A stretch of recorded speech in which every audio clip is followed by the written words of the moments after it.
Story മന്ദിരത്തിലേക്ക് സ്വാഗതം. One man army ഭാഗം 6. പ്രഭാതം. ബാംഗ്ലൂർ നഗരമുണർന്നു. ഇടതടവില്ലാതെ വാഹനങ്ങളുടെ പ്രയാണം ആരംഭിക്കുകയായി. റിച്ച്മണ്ട് റോഡിനരികിലുള്ള ഒരു ചപ്പുചവർ വീപ്പയ്ക്ക് മുന്നിൽ മുനിസിപ്പാലിറ്റിയുടെ വണ്ടി നിന്നു. കാക്കി നിക്കറും ഷർട്ടുമണിഞ്ഞ മുനിസിപ്പാലിറ്റി ജീവനക്കാരൻ വീപ്പയ്ക്കരികിലെത്തി. കയ്യിലിടുന്ന മൺവെട്ടി കൊണ്ട് വീപ്പയ്ക്കുള്ളിലെ ചപ്പുചവറുകൾ കോരിയെടുക്കാൻ മുന്നോട്ടാഞ്ഞ അയാളൊന്നു ഞെട്ടി. അറിയാതെ മൺവെട്ടി പിടിവിട്ടുപോയി. അയാളിലെ നടുക്കം അലർച്ചയായി പുറത്തു വന്നു. വീപ്പയ്ക്കുള്ളിൽ ഒരു മനുഷ്യൻ. അയ്യോ, ശവം! അതു കേട്ടതേ ഡ്രൈവറും ഓടിയിറങ്ങി വന്നു. അയാളും ഒന്നേ നോക്കിയുള്ളൂ. തിരിഞ്ഞ് ഒട്ടയോട്ടമായിരുന്നു തൊട്ടടുത്ത ടെലിഫോൺ ബൂത്തിലേക്ക്. മിനിറ്റുകൾ പിന്നോട്ടോടി. പോലീസ് വാഹനങ്ങളുടെ മൂളൽ. ഒരു പോലീസ് ജീപ്പും ആംബുലൻസും അവിടെ ബ്രേക്കിട്ടു. ജീപ്പിൽ നിന്ന് ഡിവൈഎസ്പി ശങ്കറും SI ചൊക്കലിംഗവും ചാടിയിറങ്ങി. ഒപ്പം പോലീസുകാരും. വീപ്പയ്ക്കുള്ളിലേക്ക് നോക്കിയ ശങ്കർ പെട്ടെന്ന് തലയിൽ നിന്ന് തൊപ്പിയെടുത്തു. കാലമാടന്മാർ യാതൊരു മനസാക്ഷിയുമില്ലാതെ ഇതിനുള്ളിൽ ഇട്ടുകളഞ്ഞല്ലോ, മറ്റുള്ളവർക്ക് ജോലിഭാരം വർദ്ധിപ്പിക്കാൻ. ശങ്കറുടെ നിർദ്ദേശാനുസരണം പോലീസുകാർ വീപ്പയിൽ നിന്ന് ശവം വലിച്ചു വെളിയിലിട്ടു. അമ്മോ! അറിയാതൊരു വിലാപം ഡിവൈഎസ്പി ശങ്കറുടെ നാവിൽ നിന്നുയർന്നു. അത് ഗൗഡയായിരുന്നു. അധോലോക ചക്രവർത്തി രാമരാജ ഗൗഡ. പെട്ടെന്ന് മറ്റൊരു സത്യം കൂടി അയാൾ അറിഞ്ഞു. ഗൗഡ മരിച്ചിട്ടില്ല. കണ്ണുകൾ തുറക്കുകയും അടയ്ക്കുകയും ഒക്കെ ചെയ്യുന്നുണ്ട്. അപ്പോൾ ശങ്കർ കൂടി താങ്ങിയാണ് അയാളുടെ ശരീരം ആംബുലൻസിൽ കയറ്റിയത്. ഒപ്പം തന്നെ അയാളും കയറി. ഗൗഡ ശങ്കറെ സൂക്ഷിച്ചു നോക്കി. എന്തൊക്കെയോ പറയണമെന്നുണ്ട്. പക്ഷേ നാവ് മരവിച്ചതുപോലെയാണ്. കണ്ണുകൾക്കും ബുദ്ധിക്കും മാത്രം യാതൊരു കുഴപ്പവുമില്ല. എല്ലാം കാണാനും അറിയാനും കഴിയുന്നുണ്ട്. അക്ഷരാർത്ഥത്തിൽ പറക്കുകയായിരുന്നു ആംബുലൻസ്. ബാംഗ്ലൂരിലെ ഒരു VIP കിട്ടുന്നതിനേക്കാൾ വലിയ പരിഗണനയാണ് ഗൗഡയ്ക്ക് കിട്ടുന്നത്. Medical college. അറ്റൻഡന്റുമാർ സ്ട്രെച്ചറിൽ ഗൗഡയെ എടുത്തു കിടത്തി അത്യാഹിത വിഭാഗത്തിലേക്ക് കൊണ്ടുപോയി. ഡോക്ടർമാർ ഓടി അടുത്തു. ഒരൽപ്പം അമാദിച്ചാൽ ഗൗഡയുടെ ആൾക്കാർ മെഡിക്കൽ കോളേജ് പോലും വെച്ചേക്കില്ലെന്ന് അവർക്കറിയാം. തോക്കിൻ കുഴലുകളിലൂടെ അവർ എല്ലാം ചുട്ടരിക്കും. വരാന്തയിൽ കിടന്നിരുന്ന ഒരു ബെഞ്ചിൽ ഡിവൈഎസ്പി ശങ്കർ ഇരുന്നു. ഗൗഡ ജീവിച്ചിരിക്കുന്നതിനേക്കാൾ നല്ലത് മരിക്കുകയാണെന്ന് അയാൾക്ക് തോന്നി. അല്ലെങ്കിൽ ഇനിയും തലവേദന വർദ്ധിക്കുകയേയുള്ളൂ. തന്നെ ഇത്തരത്തിലാക്കിയവരൊരിക്കലും അയാൾ മാപ്പ് കൊടുത്തു വിടില്ല. മാപ്പ് എന്നൊരു വാക്ക് ഗൗഡയുടെ നിഘണ്ടുവിൽ പോലുമില്ല. 1 മണിക്കൂറോളം കഴിഞ്ഞാണ് ഡോക്ടർമാർ പുറത്തു വന്നത്. ശങ്കർ അവരുടെ മുന്നിലെത്തി. ഇത്തരമൊരു കേസ് ഞങ്ങൾക്കാദ്യമായാണ്. ഗൗഡ സാബ് ഒരു മൃതദേഹം പോലെ കിടക്കുകയാണ്. സംസാരശേഷി നഷ്ടമായിരിക്കുന്നു. നാഡികൾക്കുണ്ടാകുന്ന തളർച്ചയായിരിക്കണം കാരണം. പക്ഷെ ശങ്കറിന് അതിനോട് അനുകൂലിക്കാൻ കഴിഞ്ഞില്ല. അങ്ങനെയാണെങ്കിൽ അയാൾ ചപ്പുചവറുകൾക്കിടയിൽ വരുന്നതെങ്ങനെ? ശരീരം തളർന്ന ഒരാൾ എന്തായാലും അതിനുള്ളിൽ വന്ന് വീഴില്ലല്ലോ, പ്രത്യേകിച്ചു ഗൗഡ. അയാൾ ഒരിക്കലും അവിടെ വരേണ്ട കാര്യം പോലുമില്ല. അപ്പോൾ ആശയ്ക്ക് വകയൊന്നുമില്ലെന്നാണോ നിങ്ങളുടെ അഭിപ്രായം? ഇവിടെ ഇതിൽ കൂടുതലൊന്നും ചെയ്യാൻ കഴിഞ്ഞില്ല. ശങ്കറിന് സന്തോഷം തോന്നി. ഒരുത്തന്റെ വിളക്ക് അണയ്ക്കാറായിരിക്കുന്നു. ശങ്കറുടെ വീട്. പൊന്നുമോനെ, വേലേറക്ക് എന്റെ അടുത്ത് വേണ്ട കേട്ടോ, ശങ്കർ വിഷ്ണുവർദ്ധന്റെ മുഖത്തു നിന്നും കണ്ണുകൾ എടുക്കാതെ പറഞ്ഞു. അവരിരുവരും സംസാരിക്കുന്നിടത്തേക്ക് നഗ്മ വന്നു. കേട്ടതൊക്കെ സത്യമാണോ? ഗൗഡ അക്കാര്യം തന്നെയാണ് ഞങ്ങളും പറഞ്ഞുകൊണ്ടിരിക്കുന്നത്, ശങ്കർ പറഞ്ഞു. എനിക്ക് ഒരു കാര്യം ഉറപ്പാ, ഇവൻ അറിയാതെ അയാൾക്കങ്ങനെ സംഭവിക്കില്ല. നേരാണ് വിഷ്ണു. ഈ ചേച്ചിക്കെന്താ ഗൗഡയെപ്പോലെയുള്ള ഒരുവനെ ഇത്തരത്തിലാക്കുക എന്നൊക്കെ പറഞ്ഞാൽ? ഇന്ന് ഞാൻ ഹോസ്പിറ്റലിൽ പോയിരുന്നു. അയാളുടെ കിടപ്പ് കണ്ട കഷ്ടം തോന്നും. അതുകൊണ്ട് തന്നെയാടാ ഞാൻ പറഞ്ഞത്, നീ അറിയാതെ ഇങ്ങനെയൊന്നും സംഭവിക്കില്ലെന്ന്. ചത്തത് കീചകനെങ്കിൽ. ശങ്കരെക്കൊണ്ട് ബാക്കി പറയിക്കാതെ വിഷ്ണു ഇടയ്ക്ക് കയറിപ്പയന്നു. കൊന്നത് മറ്റൊരു കീചകനായിരിക്കും. You are under arrest, Shankar ഗൗരവം ഭാവിച്ചു. ചാർജ് എന്താ സാറേ? കൊലപാതക ശ്രമം. ഓ പിന്നെ, മറ്റു പണിയൊന്നുമില്ലെങ്കിൽ സാറ് കുറേ നേരം ലാൽബാഗിലോ കപ്പൺ പാർക്കിലോ പോയിരിക്കെ. അപ്പോൾ നല്ല അടിപൊളി ചരക്കുകൾ വരുന്ന നേരമാ. വിഷ്ണു, നഗ്മയുടെ താക്കീത്. ഓ പിന്നെ, ഞാൻ പറഞ്ഞതാ ഇപ്പൊ കുറ്റം. ഭർത്താവ് ജോലിക്കെന്നും പറഞ്ഞു പോകുന്നത് കണ്ണുമടച്ച് വിശ്വസിക്കേണ്ട. സംഗതി പോലീസാണെങ്കിലും കാണാൻ കൊള്ളാവുന്ന പെങ്കൊച്ചുങ്ങളെ കണ്ടാൽ മറ്റുള്ള കാര്യമൊക്കെ മറക്കുന്ന കൂട്ടത്തിലാ. വിഷ്ണു, ശങ്കർ വിളിച്ചു. സത്യമല്ലേ സാറേ ഞാൻ പറഞ്ഞത്? നീ ഒന്ന് എണീറ്റേ. വിഷ്ണു എണീറ്റു. ദാ ആ കാണുന്നത് പുറത്തേക്കുള്ള വാതില്, വേഗം പോയാട്ടെ. വേറെ വിശേഷമൊന്നുമില്ലല്ലോ? ഉണ്ട്, ശിവാജി നഗറിൽ ഒരു കാള പറ്റു. സാറ് ഒരു കയറുമെടുത്തോണ്ട് പോ. വിഷ്ണു അതും പറഞ്ഞ് നഗ്മയെ നോക്കി ഒന്ന് ചിരിച്ചിട്ട് പുറത്തേക്ക് നടന്നു. ഗൗഡയുടെ കേസ് കെട്ടിൽ ചെലവ് ചെയ്യണം, ശങ്കർ വിളിച്ചു പറഞ്ഞു. വിഷ്ണു തിരിഞ്ഞു നോക്കി. പല്ലും തേച്ച് നാക്കും വടിച്ചിരുന്നോ? ദിവസങ്ങൾ കുറെ കഴിഞ്ഞു. രാമരാജ ഗൌഡയുടെ കാര്യത്തിൽ യാതൊരു മാറ്റവുമില്ല. പത്രങ്ങൾക്ക് കുറച്ച് ദിവസങ്ങൾ കൊയ്ത്തായിരുന്നു, അത്ര തന്നെ. ആരാണിതിന് പിന്നിലെന്ന് കണ്ടുപിടിക്കാനും ബാംഗ്ലൂർ പോലീസിന് കഴിഞ്ഞില്ല. എങ്കിലും അലിയാരോ നിജലിംഗപ്പയോ ആയിരിക്കുമെന്നാണ് പോലീസിന്റെ നിഗമനം. ഏതായാലും പോലീസിന് ഒരു തലവേദന കുറഞ്ഞു കിട്ടി. ഇനി 2 കൂട്ടർ ബാക്കി. ഇപ്പോഴും അവർ തന്നെ തിരിഞ്ഞുകൊണ്ടിരിക്കുകയായിരിക്കുമെന്ന് വിഷ്ണുവർദ്ധൻ അറിയാം. കുറച്ചു ദിവസങ്ങളായി പുറത്തൊക്കെ ഒന്നിറങ്ങിയിട്ട് അയാൾ നഴ്സ് കുസുമം ജോലി ചെയ്യുന്ന ഹോസ്പിറ്റലിലേക്ക് വിളിച്ചു. അവളെ ലൈനിൽ കിട്ടി.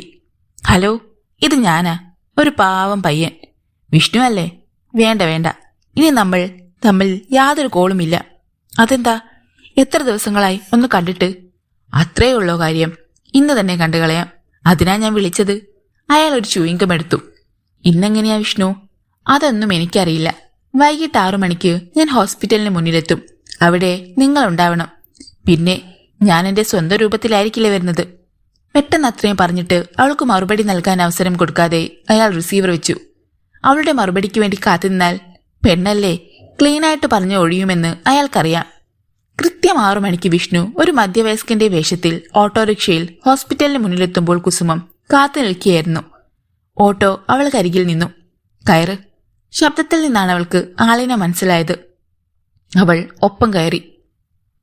ഹോട്ടൽ ബ്ലൂ നൈറ്റിലെ AC സ്യൂട്ടിൽ നഴ്സ് കുസുമത്തിന്റെ നഗ്നമേനിയെ ഗാഠം പുണർന്നുകൊണ്ട് വിഷ്ണു ചോദിച്ചു, നമുക്ക് എന്നും ഇങ്ങനെ കഴിഞ്ഞാൽ മതിയോ? കുസുമത്തിന്റെ മുഖം വിടർന്നു. ഞാനും ഇത് ചോദിക്കണമെന്ന് വിചാരിക്കുകയായിരുന്നു. പിന്നെന്താ ചോദിക്കാഞ്ഞത്? അപ്പോഴാ വിഷ്ണു ചോദിച്ചത്. ഐ സീ, നമ്മുടെ ഒരു മനസ്സിന്റെ ഐക്യമേ. അവൾ കുലുങ്ങി ചിരിച്ചു. മാറിടങ്ങൾ ഇളകി. ഇങ്ങനെ ചിരിക്കാതെ നീ. അതെന്താ? ഇവ അടർന്ന് തലയിൽ വീണ ഞാൻ ചത്തുപോകും. പോ കള്ള. അവൾ അയാളുടെ മുഖം മാറിടങ്ങൾക്കിടയിൽ ചേർത്ത് ഞെരിച്ചമർത്തി. ഇതായിരിക്കും സ്വർഗരാജ്യമെന്ന് പറയുന്നത്. ആ, അപ്പോ നേരത്തെ പറഞ്ഞ കാര്യം. അവൾ പറഞ്ഞു. ഏത്? എങ്ങനെ എന്നും കഴിഞ്ഞാൽ മതിയോന്ന്? അത് തന്നെ. നിനക്കൊരു വിവാഹവും കുറെ കുട്ടികളും വേണ്ടേ? അപ്പോ വിഷ്ണുവിനിതൊന്നും വേണ്ടേ? ഇതൊക്കെ വേണം, പക്ഷേ നേരത്തെ പറഞ്ഞത് വേണ്ട. അപ്പോൾ പെണ്ണുങ്ങൾക്ക് പ്രായം കൂടുമ്പോൾ സൗന്ദര്യം നഷ്ടമാകും. അതിനു മുമ്പ് നീ ഒരുത്തന്നെ കണ്ടെത്തണം. വിഷ്ണു അപ്പോൾ ഞാനിടയ്ക്കിടെ നിന്നെ വന്ന് കാണാം. You brute. അവൾ അവനെ ഇടിച്ചു. നീ എന്നെ ചതിക്കുകയായിരുന്നു അല്ലേ? നിന്നെ കെട്ടാമെന്ന് ഞാൻ എന്തെങ്കിലും പറഞ്ഞിട്ടുണ്ടോ? അവൾ അന്താളിച്ചു. കുസുമത്തിന് ശബ്ദിക്കാൻ കഴിഞ്ഞില്ല. പെട്ടെന്ന് വാതിലിൽ ആരോ തട്ടി. ഇരുവരും തലതിരിച്ചു. വിഷ്ണു, വാതിലൊന്ന് തുറന്നേ. ഒരു പുരുഷ ശബ്ദം. അയാൾക്ക് അപകടം മണത്തു. വിഷ്ണുവർദ്ധനും കുസുമവും മുഖാമുഖം നോക്കി. അയാൾ വേഗം അയാളുടെ പിടിയിൽ നിന്ന് തെന്നിമാറി. വിഷ്ണുവേ, ശത്രുവല്ല, വാതിൽ തുറക്ക്. പുറത്തുനിന്നും കേൾക്കുന്ന ശബ്ദം തനിക്ക് അപരിചിതമാണെന്ന് അയാൾ അറിഞ്ഞു. എന്ത് വേണം? കുസുമം തിരക്കി. അയാൾ അവളെ അടിമുടിയൊന്ന് നോക്കി. പിന്നെ പറഞ്ഞു, നീ ഇങ്ങനെ പിറന്നപടി നിൽക്കാതെ വേഗം തുണിയെടുക്കടി, അല്ലെങ്കിൽ കയറി വരുന്നവനും പണിയുണ്ടാക്കും. അവൾ നാണിച്ചുപോയി. തന്റെ വസ്ത്രങ്ങളുമായി ബാത്റൂമിലേക്കോടി. വിഷ്ണുവും വസ്ത്രം ധരിച്ചു. വിഷ്ണു, നീ വാതിൽ തുറക്കുന്നോ അതോ ഞാൻ ചവിട്ടിപ്പൊളിക്കണോ? AC സൂട്ടായിട്ടും ശബ്ദം അകത്തേക്ക് വന്നതെങ്ങനെയെന്ന് അയാൾ അത്ഭുതപ്പെട്ടു. വാതിൽ എവിടെയെങ്കിലും വിടവ് കാണുമായിരിക്കും. പീപ്പിംഗ് ഹാൾ ഇല്ലാത്തതാണ് മറ്റൊരു പ്രശ്നം. അല്ലെങ്കിൽ മുഖത്ത് ആരാണെന്നും എത്ര പേരുണ്ടെന്നും അറിയാമായിരുന്നു. ഏതായാലും വാതിൽ തുറക്കുക തന്നെ. അയാൾ വാതിലിന്റെ ബോൾട്ട് നീക്കുമ്പോൾ തന്നെ മുറിയിലെ ലൈറ്റും ഓഫ് ചെയ്തിരുന്നു. വാതിൽ പാളി അകത്തേക്ക് മാറ്റി വിഷ്ണു ഇരുളിലേക്ക് തെന്നി നീങ്ങി. പുറത്ത് ഇടനാഴിയിൽ വെളിച്ചമുണ്ടായിരുന്നു. അവിടെ തോക്കുമായി നിൽക്കുന്ന 2 ദീർഘകായരെ അയാൾ കണ്ടു. ഇരുളിൽ കാത്തുനിന്ന് അവരുടെ ചലനങ്ങൾ ശ്രദ്ധിക്കുകയാണ് വിഷ്ണു. വിഷ്ണു, ഇരുളിലേക്ക് നോക്കിക്കൊണ്ട് അവരിൽ ഒരാൾ പറഞ്ഞു, ഞങ്ങൾ നിന്നെ ഉപദ്രവിക്കാൻ വന്നതല്ല. അങ്ങനെയാണെങ്കിൽ ഇരുളിലേക്ക് തോക്ക് തിരിച്ച് 2 റൗണ്ട് വെടിവെച്ചാ പോരെ? നിങ്ങൾ പിന്നെ എന്തിനാണ് വന്നത്? വിളിച്ചുണർത്തിയിട്ട് അത്താഴമില്ലെന്ന് പറയാനോ? അയാൾ തിരക്കി. നമുക്ക് 2 കൂട്ടർക്കും ഗുണമുള്ളൊരു കേസാണ്. എങ്കിൽ തോക്ക് താഴ്ത്തിയിട്ട് കൈകൾ ഉയർത്തിപ്പിടിച്ച് അകത്തേക്ക് വാ. അവർ തോക്ക് കഴുത്തിൽ തൂക്കി. പിന്നെ കൈകൾ ഉയർത്തിപ്പിടിച്ച് അകത്തേക്ക് വന്നു. വിഷ്ണു ലൈറ്റ് തെളിച്ചു. യാതൊരു മടിയും കൂടാതെ അവരുടെ കഴുത്തിൽ നിന്ന് തോക്കെടുത്ത് മേശപ്പുറത്ത് വെച്ചിട്ട് വാതിലടച്ചു. ഇരിക്കൂ, ഇനി നമുക്ക് സംസാരിക്കാം. അവരിരുന്നു. എതിരെ വിഷ്ണുവും. തോക്കെടുത്ത് അവർക്ക് പ്രയോഗിക്കണമെന്ന് തോന്നിയാൽ അതിനു മുമ്പ് അവരെ വീഴ്ത്തണം. ആ ശ്രദ്ധയിലാണ് ഇരുന്നത്. നമ്മൾ ആദ്യമായാണ് സംസാരിക്കുന്നത്. ഒരാൾ തുടക്കമിട്ടു. അല്ലല്ലോ. വിഷ്ണു ചിരിച്ചു. നേരത്തെ നമ്മൾ സംസാരിച്ചിട്ടുണ്ടോ? ഉണ്ടല്ലോ. എപ്പോ? അവർ അമ്പരന്നു. നിങ്ങൾ ഈ മുറിയിലേക്ക് കയറിയപ്പോൾ? അതോ? അവർ ചിരിക്കുന്നതായി ഭാവിച്ചെങ്കിലും മനസ്സിൽ കോപം നുരഞ്ഞു പൊങ്ങിയായിരുന്നു. കഴിവരുടെ മോന് സംസാരം കേട്ടില്ലേ? പക്ഷേ എത്ര പ്രകോപനമുണ്ടായാലും വിഷ്ണുവിന്റെ മേൽ കൈവയ്ക്കരുതെന്നാണ് തങ്ങൾക്ക് കിട്ടിയിരിക്കുന്ന നിർദ്ദേശം. ഇനി പറയൂ, നിങ്ങൾ ആരാണ്? വിഷ്ണു സംസാരിച്ചു. പറഞ്ഞാൽ ഒരു പക്ഷേ വിഷ്ണു അറിയില്ല. പറയാതെ അറിയിപ്പിക്കുന്ന വിദ്യ വല്ലതും അറിയാമോ? ആഗതരുടെ മുഖം വിളറി. ഉണ്ടടാ, അത്തരം വിദ്യ കയ്യിലുണ്ട്. പക്ഷേ അതെടുക്കാനുള്ള സമയം ഇതല്ല, അവർ മനസ്സിൽ പറഞ്ഞു. വല്ലതും പറഞ്ഞോ? വിഷ്ണു ചോദിച്ചു. ഇല്ലല്ലോ. എങ്കിൽ പറ. ഞങ്ങൾ ബാംഗ്ലൂരിൽ നവാഗതരാണ്. ആയിക്കോട്ടെ, ഞങ്ങൾക്ക് വിഷ്ണുവിന്റെ ഒരു സഹായം വേണം. പറയൂ. പറയാനുള്ള അവകാശം ഞങ്ങൾക്കില്ല, അതൊക്കെ ഞങ്ങളുടെ നേതാവിന് മാത്രം. പക്ഷേ ഒരു കാര്യം ഉറപ്പിച്ചു പറയാം, കാര്യം സാധിക്കുന്നതിന് വിഷ്ണുവിന് മാന്യമായ പ്രതിഫലം തരും. എന്നുവെച്ചാൽ ഒരു സർക്കാർ ഉദ്യോഗസ്ഥന്റെ ശമ്പളമോ? കേന്ദ്ര പാരിറ്റി, പുതിയ DA ചേർത്ത്, ഹൗസ് ആൻഡ് റെന്റ് അലവൻസ് ഉൾപ്പെടെ. ആഗതർ മുഖാമുഖം നോക്കി. മറ്റൊരവസരമായിരുന്നെങ്കിൽ അവർ ഇപ്പോൾ വിഷ്ണുവിന്റെ മൂക്ക് ഇടിച്ച് ചമ്മന്തിയാക്കിയേനെ. വിഷ്ണു, ഞങ്ങൾ കാര്യമായിട്ട് പറയുകയാണ്. ഞങ്ങൾക്ക് തന്റെ സഹായം വേണം. എന്ന് പറഞ്ഞാൽ പറ്റുമോ? ഞാൻ കൂടി സമ്മതിക്കണ്ടേ? വിഷ്ണു ഒരു ചൂയിങ്കം എടുത്ത് വായിലിട്ട് ചവച്ചു. ഇനി എന്തു പറയണമെന്നറിയാതെ അവർ കുഴങ്ങി. വിഷ്ണുവിനെ കൊണ്ട് അനുനയത്തിൽ കാര്യം സാധിപ്പിക്കണം. ഭീഷണിപ്പെടുത്തിയാൽ ഒരിക്കലും ഇവൻ അവസരിക്കില്ല. അങ്ങനെ ചെയ്താൽ തന്നെ അത് കുഴപ്പത്തിലേ കലാശിക്കൂ. നിങ്ങൾക്ക് പോകാം, ഇപ്പോൾ എനിക്ക് ഇത്തിരി തിരക്കുണ്ട്. വിഷ്ണു ഒഴിയുകയാണ്. എന്നാലും ഞങ്ങളോടൊപ്പം ഒരിടം വരെ വന്നിട്ട് സാധ്യമല്ല. അവർ ആവനാഴിയിലെ അവസാനത്തെ ആയുധവും പുറത്തെടുത്തു. ഏതോ ഒരു പെണ്ണിന്റെ കേസാണെന്നാ തോന്നുന്നത്. വളരെ മനോഹരിയായ ഒരു പെൺകുട്ടി. ബാക്കി അവർ പറയാൻ അയാൾ സമ്മതിച്ചില്ല. ആ മുഖത്ത് നിറഞ്ഞ ആകാംക്ഷ അവർ കണ്ടു. എവിടേക്കാണ് ഞാൻ വരേണ്ടത്? അത് പറയാൻ പാടില്ല. ഞങ്ങളുടെ ഒപ്പം വന്നാ മതി. നടക്കത്തില്ല. 1 മണിക്കൂറിനുള്ളിൽ ഞാനെത്താം. നിങ്ങൾ സ്ഥലം പറയൂ. അവർ മുഖാമുഖം നോക്കി. പിന്നെ പറഞ്ഞു, ഞങ്ങൾക്ക് വിശ്വസിക്കാമല്ലോ? മനസ്സുണ്ടെങ്കിൽ. KG റോഡിലുള്ള ആദ്യത്തെ പെട്രോൾ പമ്പിനരികിൽ ഞങ്ങൾ കാത്തു നിൽക്കാം. ഓക്കെ, എന്നാ പെട്ടെന്ന് വിട്ടോ. തോക്കുകളും എടുത്ത് അവർ ഇറങ്ങിപ്പോയി. വിഷ്ണുവേഗം ബാത്റൂമിന്റെ വാതിൽ തട്ടി. അത് തുറന്ന് കുസുമം ഇറങ്ങി വന്നു. ആ പൊന്നുമോളെ, ഇന്നത്തെ നമ്മുടെ കലാപരിപാടി തൽക്കാലം നിർത്താം. എനിക്ക് വല്ലാത്തൊരു വയറുവേദന. അയ്യോ, എന്തുപറ്റി? ആവോ, അയാൾ കൈമലർത്തി. എങ്കിൽ നമുക്ക് ഇന്നിനി വെറുതെ കെട്ടിപ്പിടിച്ചങ്ങ് കിടക്കാം. അയ്യോ, അത് പറ്റില്ല. നിന്നെ ഇപ്പോൾ തന്നെ ഞാൻ മടക്കി അയക്കാം. അപ്പോൾ വിഷ്ണുവോ? ഞാൻ ആശുപത്രിയിലേക്കൊന്ന് പോകുകയാ. എങ്കിൽ ഞാൻ വർക്ക് ചെയ്യുന്ന ഹോസ്പിറ്റലിൽ പോകാം. വേണ്ട വേണ്ട, എനിക്കൊട്ടും വിശ്വാസമില്ലാത്തൊരു ഹോസ്പിറ്റലാ അത്. വയറുവേദനയ്ക്ക് അവിടെ ചെന്നാ കിഡ്നി ഓപ്പറേറ്റ് ചെയ്തെടുത്തേ വിടൂ. കുസുമം അയാളുടെ മുന്നിലേക്ക് നീങ്ങി നിന്ന് ആ കണ്ണുകളിലേക്ക് ഉറ്റുനോക്കിക്കൊണ്ട് പറഞ്ഞു. വേല എന്റെ അടുത്ത് വേണ്ട, ഞാൻ പോയേക്കാം. പക്ഷേ ഈ മുറിയിൽ വന്നവർ സംസാരിച്ചതത്രയും ഞാൻ കേട്ടു. ഏതോ ഒരു സുന്ദരി പെണ്ണെന്ന് പറഞ്ഞപ്പോഴേക്കും ഞാൻ 7-ാം കൂലി. കുസുമത്തിന്റെ കണ്ണുകൾ നിറഞ്ഞു. അവൾ തന്റെ ബാഗുമെടുത്ത് പെട്ടെന്ന് ഇറങ്ങിപ്പോയി. വിഷ്ണു അപ്പോഴും ചിരിച്ചു. ഒരിക്കലും കാമുകമാരുടെ കണ്ണുനീരിന് അയാളെ കീഴടക്കാനാവില്ല. ഇങ്ങനെ എത്രയെത്ര യുവതികൾ അയാളോട് വിട പറഞ്ഞു പോയിരിക്കുന്നു. വിഷ്ണു ഒരു ചൂളം വിളിയോടെ വാതിൽ പൂട്ടി. താക്കോൽ കൈവിരലിട്ട് കറക്കിക്കൊണ്ട് പുറത്തേക്ക് നടന്നു. 15 മിനിറ്റുകൾക്കുള്ളിൽ വിഷ്ണുവർദ്ധൻ KG റോഡിലുള്ള ആദ്യത്തെ പെട്രോൾ പമ്പിന് മുന്നിലെത്തുമ്പോൾ ഒരു ടെമ്പോവാനുമായി മുറിയിലെത്തിയവർ കാത്തു നിൽക്കുകയായിരുന്നു. അയാൾ അതിൽ കയറി. അവരും. തിരക്കൊഴിഞ്ഞു തുടങ്ങിയ നഗരവീതിയിലൂടെ അത് പാഞ്ഞുപോയി. കുറെ കഴിഞ്ഞപ്പോൾ അവർ ഒരു കറുത്ത തുണിയെടുത്തു.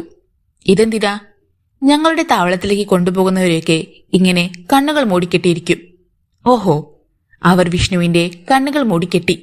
1/2 മണിക്കൂർ കഴിഞ്ഞു കാണും. വാൻ ഒരിടത്തു നിന്നു. വിഷ്ണുവിനെ അവർ ഇറക്കി അകത്തേക്ക് കൊണ്ടുപോയി. ഇരിക്കൂ, ഒരാൾ പറഞ്ഞു. വിഷ്ണു ഇരുന്നു. അവർ കണ്ണു കെട്ടിയിരുന്ന തുണി അഴിച്ചു. വിഷ്ണുവർദ്ധൻ ചുറ്റും നോക്കി. വിശാലമായ ഒരു റൂം, ഒരു കോൺഫറൻസ് ഹാൾ പോലെ. മുന്നിൽ ടിവിയുടെ സ്ക്രീൻ പോലെ ഒന്ന്. 35 mm വലിപ്പം കാണും. എന്തിയേ നിങ്ങളുടെ നേതാവ്? വിഷ്ണു ഒപ്പം വന്നവരെ നോക്കി. ഞാൻ ഇവിടെയുണ്ട് വിഷ്ണു. ആ ശബ്ദം കേട്ട് അയാൾ സ്ക്രീനിലേക്ക് നോക്കി. അതിൽ ഒരു മനുഷ്യന്റെ മുഖം തെളിഞ്ഞു. മൊട്ടത്തലയൻ, ക്ലീൻ ഷേവ്, പച്ച നിറമുള്ള കണ്ണുകൾ, സാധാരണയിലും വലുപ്പമുള്ള ചെവികൾ.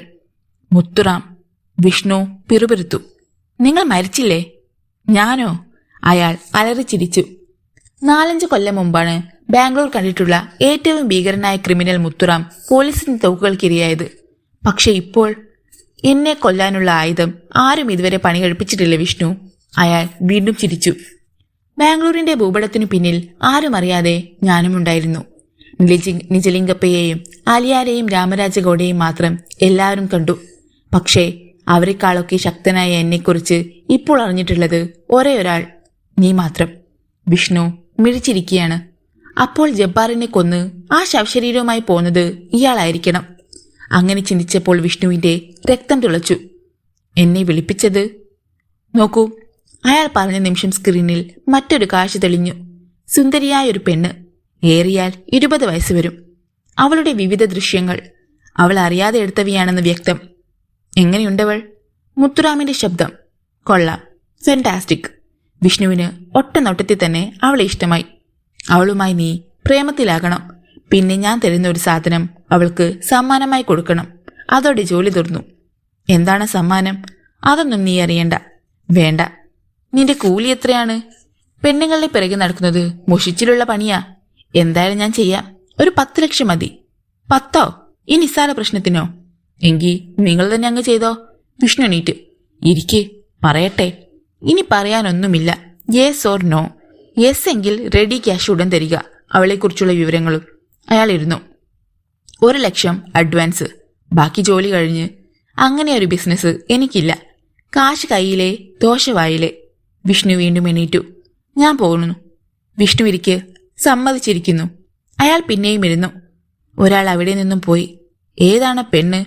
സ്ക്രീനിലേക്ക് നോക്കിക്കൊണ്ട് അയാൾ ആരാഞ്ഞു. DGP ചിദംബരനാഥിന്റെ മകൾ. My god! ഞെട്ടിവിറച്ചുപോയി വിഷ്ണുവർദ്ധൻ. വിഷ്ണുവർദ്ധന്റെ അരികിൽ നിന്ന് പോയ മനുഷ്യൻ സാമാന്യ വലിയ ഒരു ബ്രീഫ് കേസുമായിട്ടാണ് വന്നത്. അതാ വിഷ്ണു. 10 ലക്ഷം രൂപയും പെൺകുട്ടിയുടെ ഡീറ്റെയിൽസ് അടങ്ങിയ ഫയലും അതിനുള്ളിലുണ്ട്, മുത്തുറാം പറഞ്ഞു. അപ്പോഴും തരിച്ച് അങ്ങനെ ഇരിക്കുകയായിരുന്നു വിഷ്ണുവർദ്ധൻ. DGP ചിദംബരനാഥിന്റെ മകൾ. എങ്കിലിനി വിഷ്ണുവിന് മടങ്ങിപ്പോകാം. ഒരാഴ്ചയ്ക്കുള്ളിൽ കാര്യം സാധിക്കണം. വിഷ്ണു തല ഉയർത്തി. പ്രതിഫലക്കാര്യം പറയുന്നതിന് മുമ്പ് ജോലി ചെയ്ത് തീർക്കേണ്ട സമയത്തെക്കുറിച്ച് ഒന്നും പറഞ്ഞിരുന്നില്ല. മാത്രമല്ല, ഒരു പെണ്ണിനെ വളയ്ക്കുന്ന കേസാ. ചിലപ്പോൾ ഒരു ദിവസം കൊണ്ട് നടന്നെന്ന് വരും. ചിലപ്പോഴത് ഒരു മാസമായെന്നും ഇരിക്കും. ശരി ശരി, മുത്തുറാം സമ്മതിച്ചു. ഒക്കെ വിഷ്ണുവിന് വിട്ടു തന്നിരിക്കുന്നു. അതാ നല്ലത്. അയാൾ എണീറ്റ് പെട്ടിയെടുത്തു. പെൺകുട്ടിയെ പ്രസന്റേഷൻ ഏൽപ്പിച്ചിട്ട് ഇങ്ങോട്ടല്ലേ വരേണ്ടത്? അതെ. പക്ഷെ നിങ്ങളുടെ ആൾക്കാർ എന്റെ കണ്ണു കെട്ടിക്കൊണ്ട് പോവുകയും വരികയും ചെയ്താൽ ഞാനെങ്ങനെ ഈ സ്ഥലം അറിയും? മുത്തുറാം നെറ്റിച്ചൊളിച്ചു. എന്തിനാ സ്ഥലം അറിയുന്നത്? കാര്യം നടന്നാ പോരെ? അതുപോരാ, അവൾക്ക് കൊടുക്കാൻ നിങ്ങൾ തരുന്ന പ്രസന്റേഷൻ വാങ്ങുവാനും എനിക്കിവിടെ വരണ്ടേ? വേണ്ട, ഫോൺ ചെയ്താൽ മതി. ഞങ്ങൾ താൻ പറയുന്നിടത്തെത്തിക്കാം. എന്റെ കണ്ണു കെട്ടുന്നത് എനിക്കിഷ്ടമല്ല. ഇങ്ങോട്ട് വന്നപ്പോൾ ഞാനങ്ങ് സമ്മതിച്ചെന്നേയുള്ളൂ. മുത്തുറാം ഇത്തിരി നേരം ചിന്തിച്ചു. ശരി, അയാൾ സമ്മതിച്ചു. തിരിച്ചു പോകുമ്പോൾ താങ്കളുടെ കണ്ണു കെട്ടുന്നില്ല. വഴി മനസ്സിലാക്കിക്കൊള്ളൂ. Thank you. ബ്രീഫ് കേസ് 2 കൈകളിലേക്ക് മാറി മാറി അയാൾ ഭാരം പരിശോധിച്ചു. അനന്തരം മുത്തുറാമിനോട് തിരക്കി.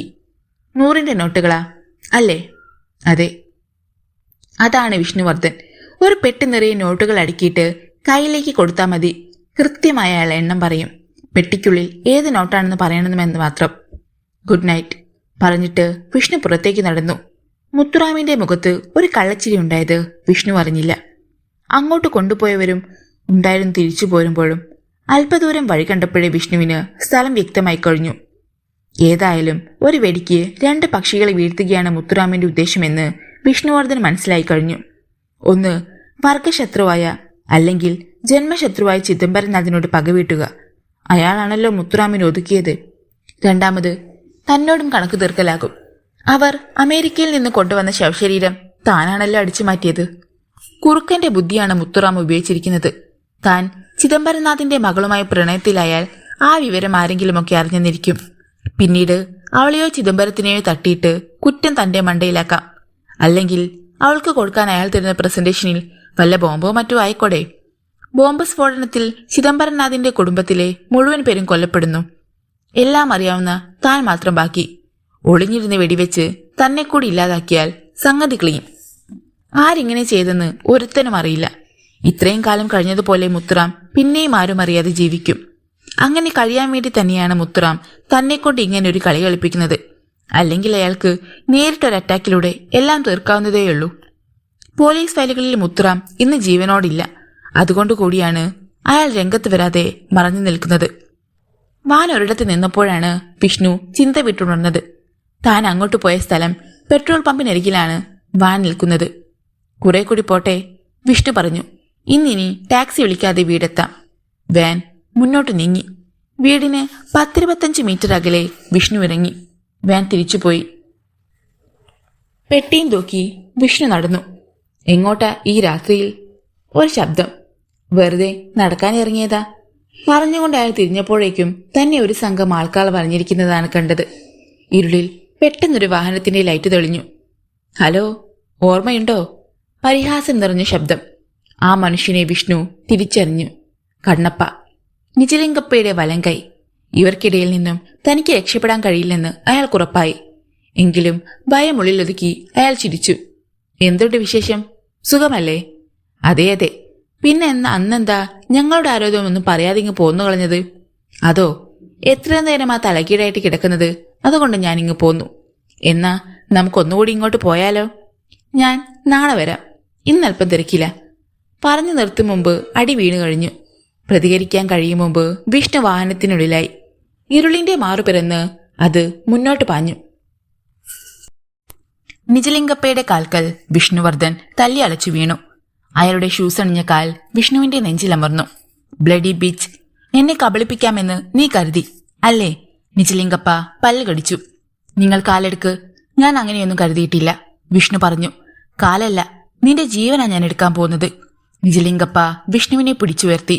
ഇരു കവിളുകളിലും മാറി മാറി അടിച്ചു. പട്ടി കഴിവരുടെ മോനെ, നിന്റെ അടുത്ത് മാന്യമായി പെരുമാറിയപ്പം ഞങ്ങളെ കുപ്പിയിലിറക്കാൻ വരുന്നോ? വിഷ്ണുവിന്റെ ക്ഷമ നശിച്ചു കഴിഞ്ഞിരുന്നു. ഇവർക്ക് താൻ ഇനി പിടികൊടുത്താൽ മരണമുറപ്പാണ്. വിഷ്ണുവർദ്ധൻ വലതുകൈ നിവർത്തി. പക്ഷേ അണ്ണപ്പയ്ക്ക് അപകടം മണത്തു കഴിഞ്ഞിരുന്നു. അയാൾ മുന്നോട്ട് ചാടി വിഷ്ണുവിന്റെ കൈകൾ പിന്നിലാക്കി. നിമിഷങ്ങൾക്കുള്ളിൽ അയാളെ അവർ ഇരുമ്പ് കസേലയിലിരുത്തി ബന്ധിച്ചു. ഷോക്ക് ട്രീറ്റ്മെന്റിനുള്ള പുറപ്പാടാണ്. രക്ഷപ്പെടാമെന്നുള്ള അവസാന ആശയം അസ്തമിച്ചു കഴിഞ്ഞു. വയറുകൾ കണക്ട് ചെയ്തു കഴിഞ്ഞു. നിജലിംഗപ്പയുടെ നിർദ്ദേശം. കണ്ണപ്പ സ്വിച്ചിട്ടു. ആ വിഷ്ണുവിന്റെ അലർച്ച ആ സങ്കേതം മുഴുവൻ പ്രകമ്പനം കൊണ്ടു. കണ്ണപ്പ സ്വിച്ച് ഓഫ് ചെയ്തു. നിജലിംഗപ്പ അട്ടഹസിച്ചു. പറയടാ, ആ ശവശരീരം നീ എവിടെ ഒളിപ്പിച്ചു? ഒരു നിമിഷം. വിഷ്ണുവർദ്ധനൊന്ന് വിറച്ചു. കണ്ണുകൾ വട്ടം ചുറ്റി. അയാളുടെ തല കുനിഞ്ഞു. കഴുത്തൊടിഞ്ഞതുമാതിരി തല താഴേക്ക് തൂങ്ങിക്കിടക്കുകയാണ്. നിജലിംഗപ്പയും കണ്ണപ്പയും അന്താളിച്ചു. നാവിൻ തുമ്പിലുള്ള രഹസ്യം ഓതിത്തരാതെ ഇവൻ പോയോ? നിജലിംഗപ്പയ്ക്ക് പ്രഷർ കൂടി. ഛേ, ഷോക്ക് ട്രീറ്റ്മെന്റ് വേണ്ടിയിരുന്നില്ല. കണ്ണപ്പ വിഷ്ണുവിന്റെ തലമുടിയിൽ കുത്തിപ്പിടിച്ച് തലയുയർത്തി. വായിൽ നിന്ന് പതപോലെ തുപ്പൽ ഒളിച്ചിറങ്ങുന്നു. മൂക്കിന് മുകളിൽ അയാൾ കൈവച്ചു നോക്കി. ശ്വാസമില്ല. കണ്ണപ്പയുടെ മുഖഭാവത്തിൽ നിന്നും നിജലിംഗപ്പ കാര്യം ഗ്രഹിച്ചു. എങ്ങനെയെങ്കിലും ജീവൻ തിരികെ എടുക്കാമോ എന്ന് നോക്കൂ. ഉടനെ വിഷ്ണുവിനെ കസേരയിൽ നിന്നഴിച്ച് അവർ താഴേക്കിടത്തി. മുഖത്ത് തണുത്ത വെള്ളം തളിച്ചു. പക്ഷേ പ്രയോജനമില്ലായിരുന്നു. വിഷ്ണുവർദ്ധൻ മരിച്ചു. ആ ശവശരീരം എവിടെയാണെന്ന് പറഞ്ഞു തരാതെ നിജലിംഗപ്പ തിരിച്ചു നടന്നു. പിന്നാലെ കണ്ണപ്പയും. ബോഡി എന്ത് ചെയ്യണം സാർ? എവിടെയെങ്കിലും തട്ടിയേക്ക്. താൻ കൂടി പോകണം. സാർ. കണ്ണപ്പ തിരിഞ്ഞു. പിന്നെ പെട്ടെന്ന് എന്തോ ഓർത്തിട്ടെന്ന വണ്ണം തിരക്കി. അവന്റെ കയ്യിലുണ്ടായിരുന്ന പെട്ടി. അത് നമുക്ക് തുറന്നു നോക്കാം. ആദ്യം ബോഡി ഉപേക്ഷിച്ചു വാ. കണ്ണപ്പ രണ്ടുപേരെയും കൂട്ടി ബോഡി വാനിൽ കയറ്റി. അയാളും കയറി. വാൻ പുറത്തേക്ക് പാഞ്ഞു. ഉള്ളിൽ വിഷ്ണു കണ്ണു തുറന്നത് ആരും കണ്ടില്ല. താൻ അഭ്യസിച്ചിട്ടുള്ള യോഗവിദ്യയുടെ കൂട്ടത്തിൽ ഇത്തരം അഭ്യാസവും അയാൾ സ്വായത്തമാക്കിയിരുന്നു. 1 മണിക്കൂർ വരെ ശ്വാസത്തെ നിയന്ത്രിച്ചു കിടക്കാം. നിജലിംഗപ്പയെ പോലുള്ളവരെ കബളിപ്പിക്കാൻ ഇത്രയും മതി. വായിൽ നിന്ന് കുറെ തുപ്പലൊളിപ്പിച്ചപ്പോൾ കരണ്ടടിച്ച് ഞാൻ ചത്തതാണെന്ന് വിഡ്ഢികൾ കരുതി. വരട്ടെ, ഇനി നിജലിംഗപ്പയ്ക്കും രാമരാജ ഗൌഡയുടെ അവസ്ഥ തന്നെ. അല്ല പിന്നെ. വാൻ ഒരിടത്തു നിന്നു. വിഷ്ണു കണ്ണടച്ചു കിടന്നു. ശവം വലിച്ചേർക്കടാ. കണ്ണപ്പയുടെ ശബ്ദം. ഒപ്പമുണ്ടായിരുന്ന 2 പേരും വിഷ്ണുവിന്റെ ശരീരത്തിൽ കൈവച്ചതേയുള്ളൂ. അയാളുടെ കൈകൾ രണ്ടും ലംബമായി പാഞ്ഞു വന്നു. അവർക്കൊന്നും നിലവിളിക്കാൻ പോലും കഴിഞ്ഞില്ല. കഴുത്തിൽ കൈകൾ കുത്തിക്കൊണ്ടു. അതേ സെക്കൻഡിൽ വിഷ്ണു കുതിച്ചുയർന്നു. വാരിയലകൾക്കിടയിൽ കൈകൾ ഇടിച്ചു കയറി. ശവങ്ങൾ പോലെ അവർ റോഡിലേക്ക് വീണു. എന്താ അവിടെ എന്ന് ചോദിച്ചുകൊണ്ട് പിന്നിലേക്ക് വന്ന കണ്ണപ്പ മങ്ങിയ വെളിച്ചത്തിൽ നടുങ്ങിത്തെറിച്ചു. മുന്നിൽ നിവർന്നു നിൽക്കുന്ന വിഷ്ണു. അയാൾ കനങ്ങാൻ കഴിയും മുമ്പ് വിഷ്ണുവിന്റെ വലത് കൈയിലെ ചൂണ്ടുവിരലും നടുവിരലും ലംബമായി. ശരീരത്തിന്റെ ശക്തി ആ 2 വിരലുകളിലായി.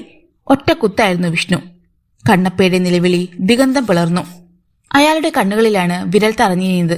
കണ്ണുകൾ ഉടഞ്ഞുപോയി. ബോധം നശിച്ച കണ്ണപ്പ റോഡിൽ മലർന്നു വീണു.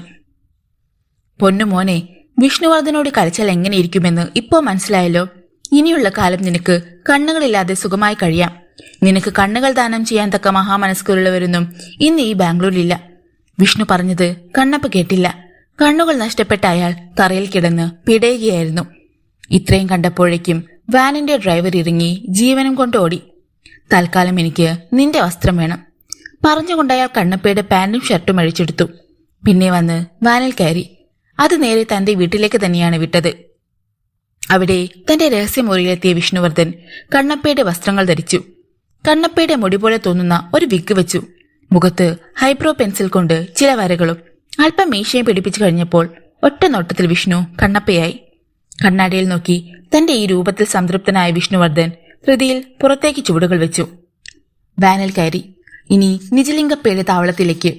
അവിടെ വാൻ ബ്രേക്ക് ചെയ്തു. വിഷ്ണു ഇറങ്ങി. ഇനി എന്ത് വേണമെന്ന് അയാൾ നേരത്തെ തന്നെ തീരുമാനിച്ചിരുന്നു.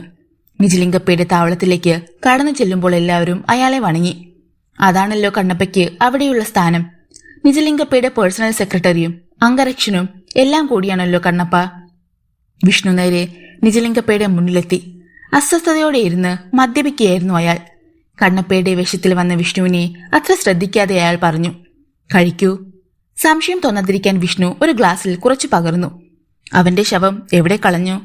ആറ്റിൽ. ആ പെട്ടി തുറന്നു നോക്കണ്ടേ സാർ? വേണം.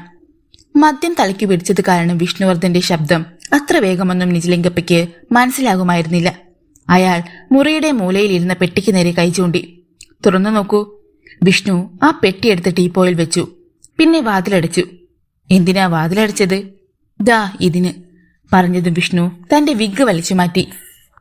നിജലിംഗപ്പ അമ്പരന്നു. അയാൾ കണ്ണുകൾ ചിമ്മി തുറന്നു. നീ? ഞാനാ. സൂക്ഷിച്ചു നോക്കടാ പട്ടിക്ക് പിറന്നവനെ. നിജലിംഗപ്പ നടുങ്ങി വിറച്ചു.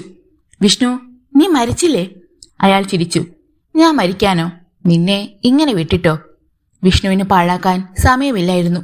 നിജലിംഗപ്പയുടെ കഴുത്തിൽ വലതു കൈപ്പത്തി ആഞ്ഞു പതിച്ചു.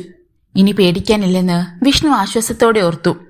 നിലവിളിച്ച അയാൾ ഇനി ആരെയും വിളിച്ചുകൂട്ടില്ലല്ലോ. മിനിറ്റുകൾ കഴിഞ്ഞ് വീണ്ടും വിഘതരിച്ച് പെട്ടിയും എടുത്ത് വാതിൽ തുറന്ന് പുറത്തേക്ക് നടന്ന വിഷ്ണുവിനെ ആരും തടഞ്ഞില്ല. എവിടെ പോകുന്നുവെന്ന് ചോദിച്ചതുപോലുമില്ല. അകത്ത് പഴന്തുണി കെട്ടുപോലെ തറയിൽ കിടക്കുകയായിരുന്നു നിജലിംഗപ്പ. നീ ഇന്നലെ എപ്പോഴാ വിഷ്ണു നിജലിംഗപ്പയുടെ അടുത്ത് പോയത്? ഡിവൈഎസ്പി ശങ്കർ വിഷ്ണുവിനെ നോക്കി സംസാരത്തിനിടയിൽ തിരക്കി. ഞാനോ? അടുത്ത കാലത്തൊന്നും അയാളെ ഞാൻ കണ്ടിട്ടുകൂടിയില്ല. എന്താ സാറേ, അയാൾ എന്നെ തിരക്കിയോ? തിരക്കാനയാക്കിപ്പോ നാം അനക്കാൻ പോലും കഴിയുകയില്ലെന്നാണ് അറിഞ്ഞത്. അയ്യോ, എന്തു പറ്റി? എന്തു പറ്റാനാ?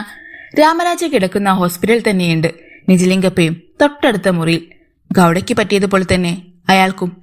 ഷെടാ, വിഷ്ണു ചിന്തിക്കുന്നതായി ഭാവിച്ചു. ഇനി ഈ അധോലോകക്കാർക്ക് വല്ല പകർച്ചവ്യാധിയുമാണോ? ശരീരം തളരുന്ന, നാവ് മരിക്കുന്ന ചില അസുഖങ്ങളുമുണ്ടല്ലോ. ഉണ്ടുണ്ട്.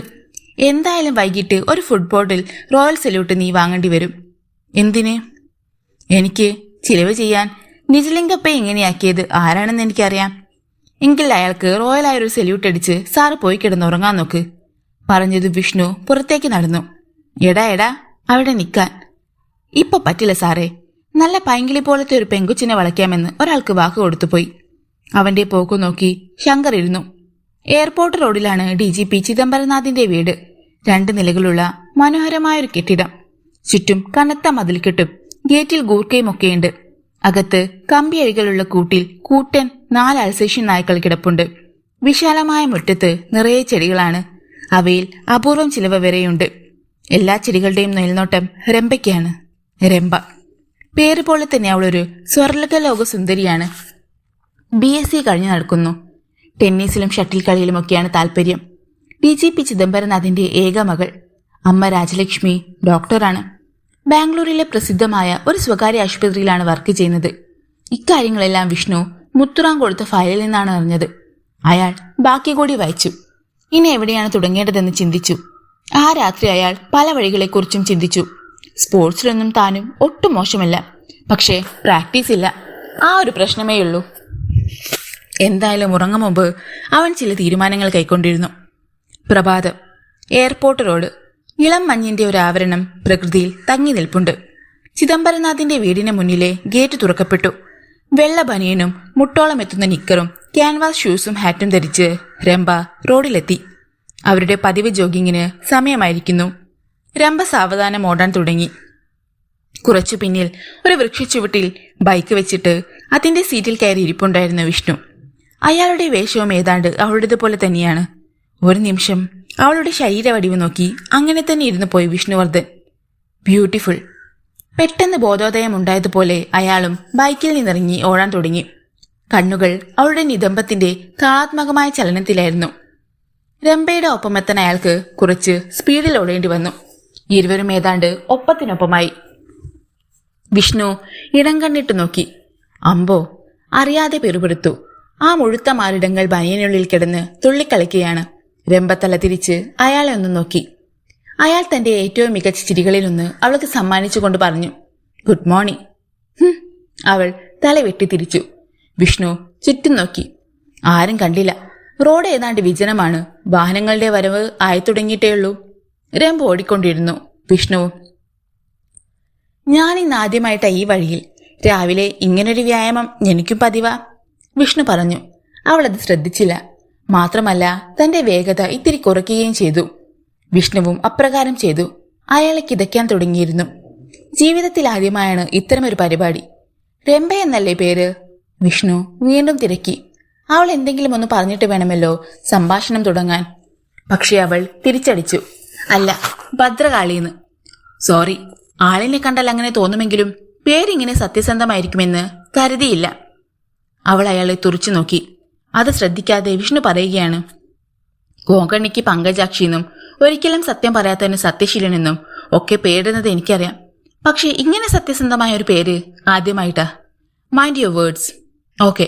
പിന്നെയും ഓട്ടം. നിങ്ങൾ എന്തിനാ എന്റെ പിന്നാലെ ഇങ്ങനെ വരുന്നത്? അതിനു മറുപടി പറയാതെ വിഷ്ണു ഓട്ടത്തിന് വേഗത കൂട്ടി. രംഭയേക്കാൾ കുറെ മുന്നിലായി. അപ്പോൾ വിഷ്ണു തിരിഞ്ഞു ചോദിച്ചു, ഇയാളെന്തിനാ എന്റെ പിന്നാലെ ഇങ്ങനെ വരുന്നത്? അവളുടെ മുഖം വിളറി. രംഭ ഓട്ടം നിർത്തി തിരിഞ്ഞു നടന്നു. സായാഹ്നം.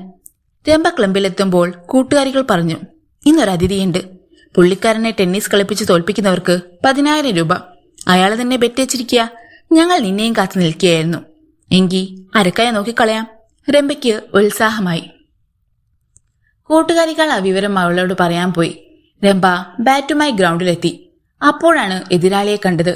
രാവിലെ പിന്നാലെ കൂടിയവൻ. വിഷ്ണു പരിചയഭാവത്തിൽ ചിരിച്ചു. 10,000 ബെറ്റ്. രംഭയ്ക്ക് എന്ത് വേണമെന്ന് പിടികിട്ടിയില്ല. തിരിച്ചു പോയാലോ? പക്ഷേ കൂട്ടുകാരികൾ പ്രലോഭിപ്പിക്കുകയാണ്. അങ്ങനെ അവളും കളിക്കാൻ തയ്യാറായി. ക്ലബിന് പുറത്ത് ചില വാഹനങ്ങൾ ബ്രേക്കിട്ടു. ഏതാണ്ട് 10ഓളം പേർ തോക്കുമായി പുറത്തു ചാടി. അവർ ക്ലബിനുള്ളിലേക്ക് ഓടി വന്നു. ആരും അനങ്ങരുത്, അവർ അലറി. എല്ലാവരും പരിഭ്രമിച്ചു. ഞൊടിയിടയിൽ തോക്കുധാരികൾ വിഷ്ണുവിനെ വളഞ്ഞു. മര്യാദയ്ക്ക് നടക്ക്. അവർ അയാളെ പുറത്തേക്ക് കൊണ്ടുപോകാൻ ഭാവിച്ചു. പക്ഷേ അയാൾ അനങ്ങിയില്ല. ഒരു തോക്കിന്റെ പാത്തി ശിരസിൽ ആഞ്ഞു പതിഞ്ഞു. അലർച്ചയോട് അയാൾ വീണുപോയി. അവർ അയാളുമായി പുറത്തേക്ക്. വിഷ്ണുവേ, എന്റെ പേര് അലിയാരെന്നാ. ഒരു പക്ഷേ നിനക്ക് ഓർമ്മ കാണില്ലായിരിക്കും. ബാംഗ്ലൂർ അധോലോകത്തലവനാണ് ഞാൻ. കൊന്നും കൊല്ലിച്ചിട്ടും ഒരുപാട് പരിചയമുള്ളവൻ. സ്നേഹിക്കുന്നവർക്ക് ജീവൻ പോലും കൊടുക്കും. ചതിക്കുന്നവരുടെ ജീവൻ തിരിച്ചെടുക്കുകയും ചെയ്യും. ഈ അടുത്ത കാലത്ത് എന്നെ ഒരുത്തൻ ചതിച്ചു. അമേരിക്കയിൽ നിന്ന് കൊണ്ടുവരുന്ന ഒരു ശവശരീരം അടിച്ചു മാറ്റിത്തരാമെന്ന് പറഞ്ഞ് ഭീമമായ ഒരു സംഖ്യ പറ്റിച്ചെടുത്തു. അവസാനം അവൻ എന്നെ വലിപ്പിച്ചെന്ന് പറഞ്ഞാൽ മതിയല്ലോ. വിഷ്ണു കേട്ടിരിക്കുകയാണ്. തല ഉയർത്തുക പോലും ചെയ്തില്ല. ഒരു സ്റ്റൂളിൽ കാലുകൾ മാത്രം ബന്ധിച്ച് അങ്ങനെ ഇരുത്തിരിക്കുകയാണ് വിഷ്ണുവർദ്ധനെ. അവിടെ നിന്ന് എണീറ്റാലുടനെ താഴെ വീഴും. മറ്റുള്ളവരുടെ ശിക്ഷാരീതികളെക്കാൾ വ്യത്യസ്തമാണ് അലിയാരുടെ രീതികൾ. വാക്കുകളിൽ അഗ്നിയുടെ തിളക്കമില്ലെങ്കിലും ഈ ഒരു സമീപന രീതിയാണ് അലിയാരെ സംബന്ധിച്ചിടത്തോളം ഏറ്റവും അപകടകരമെന്ന് വിഷ്ണുവിനറിയാം.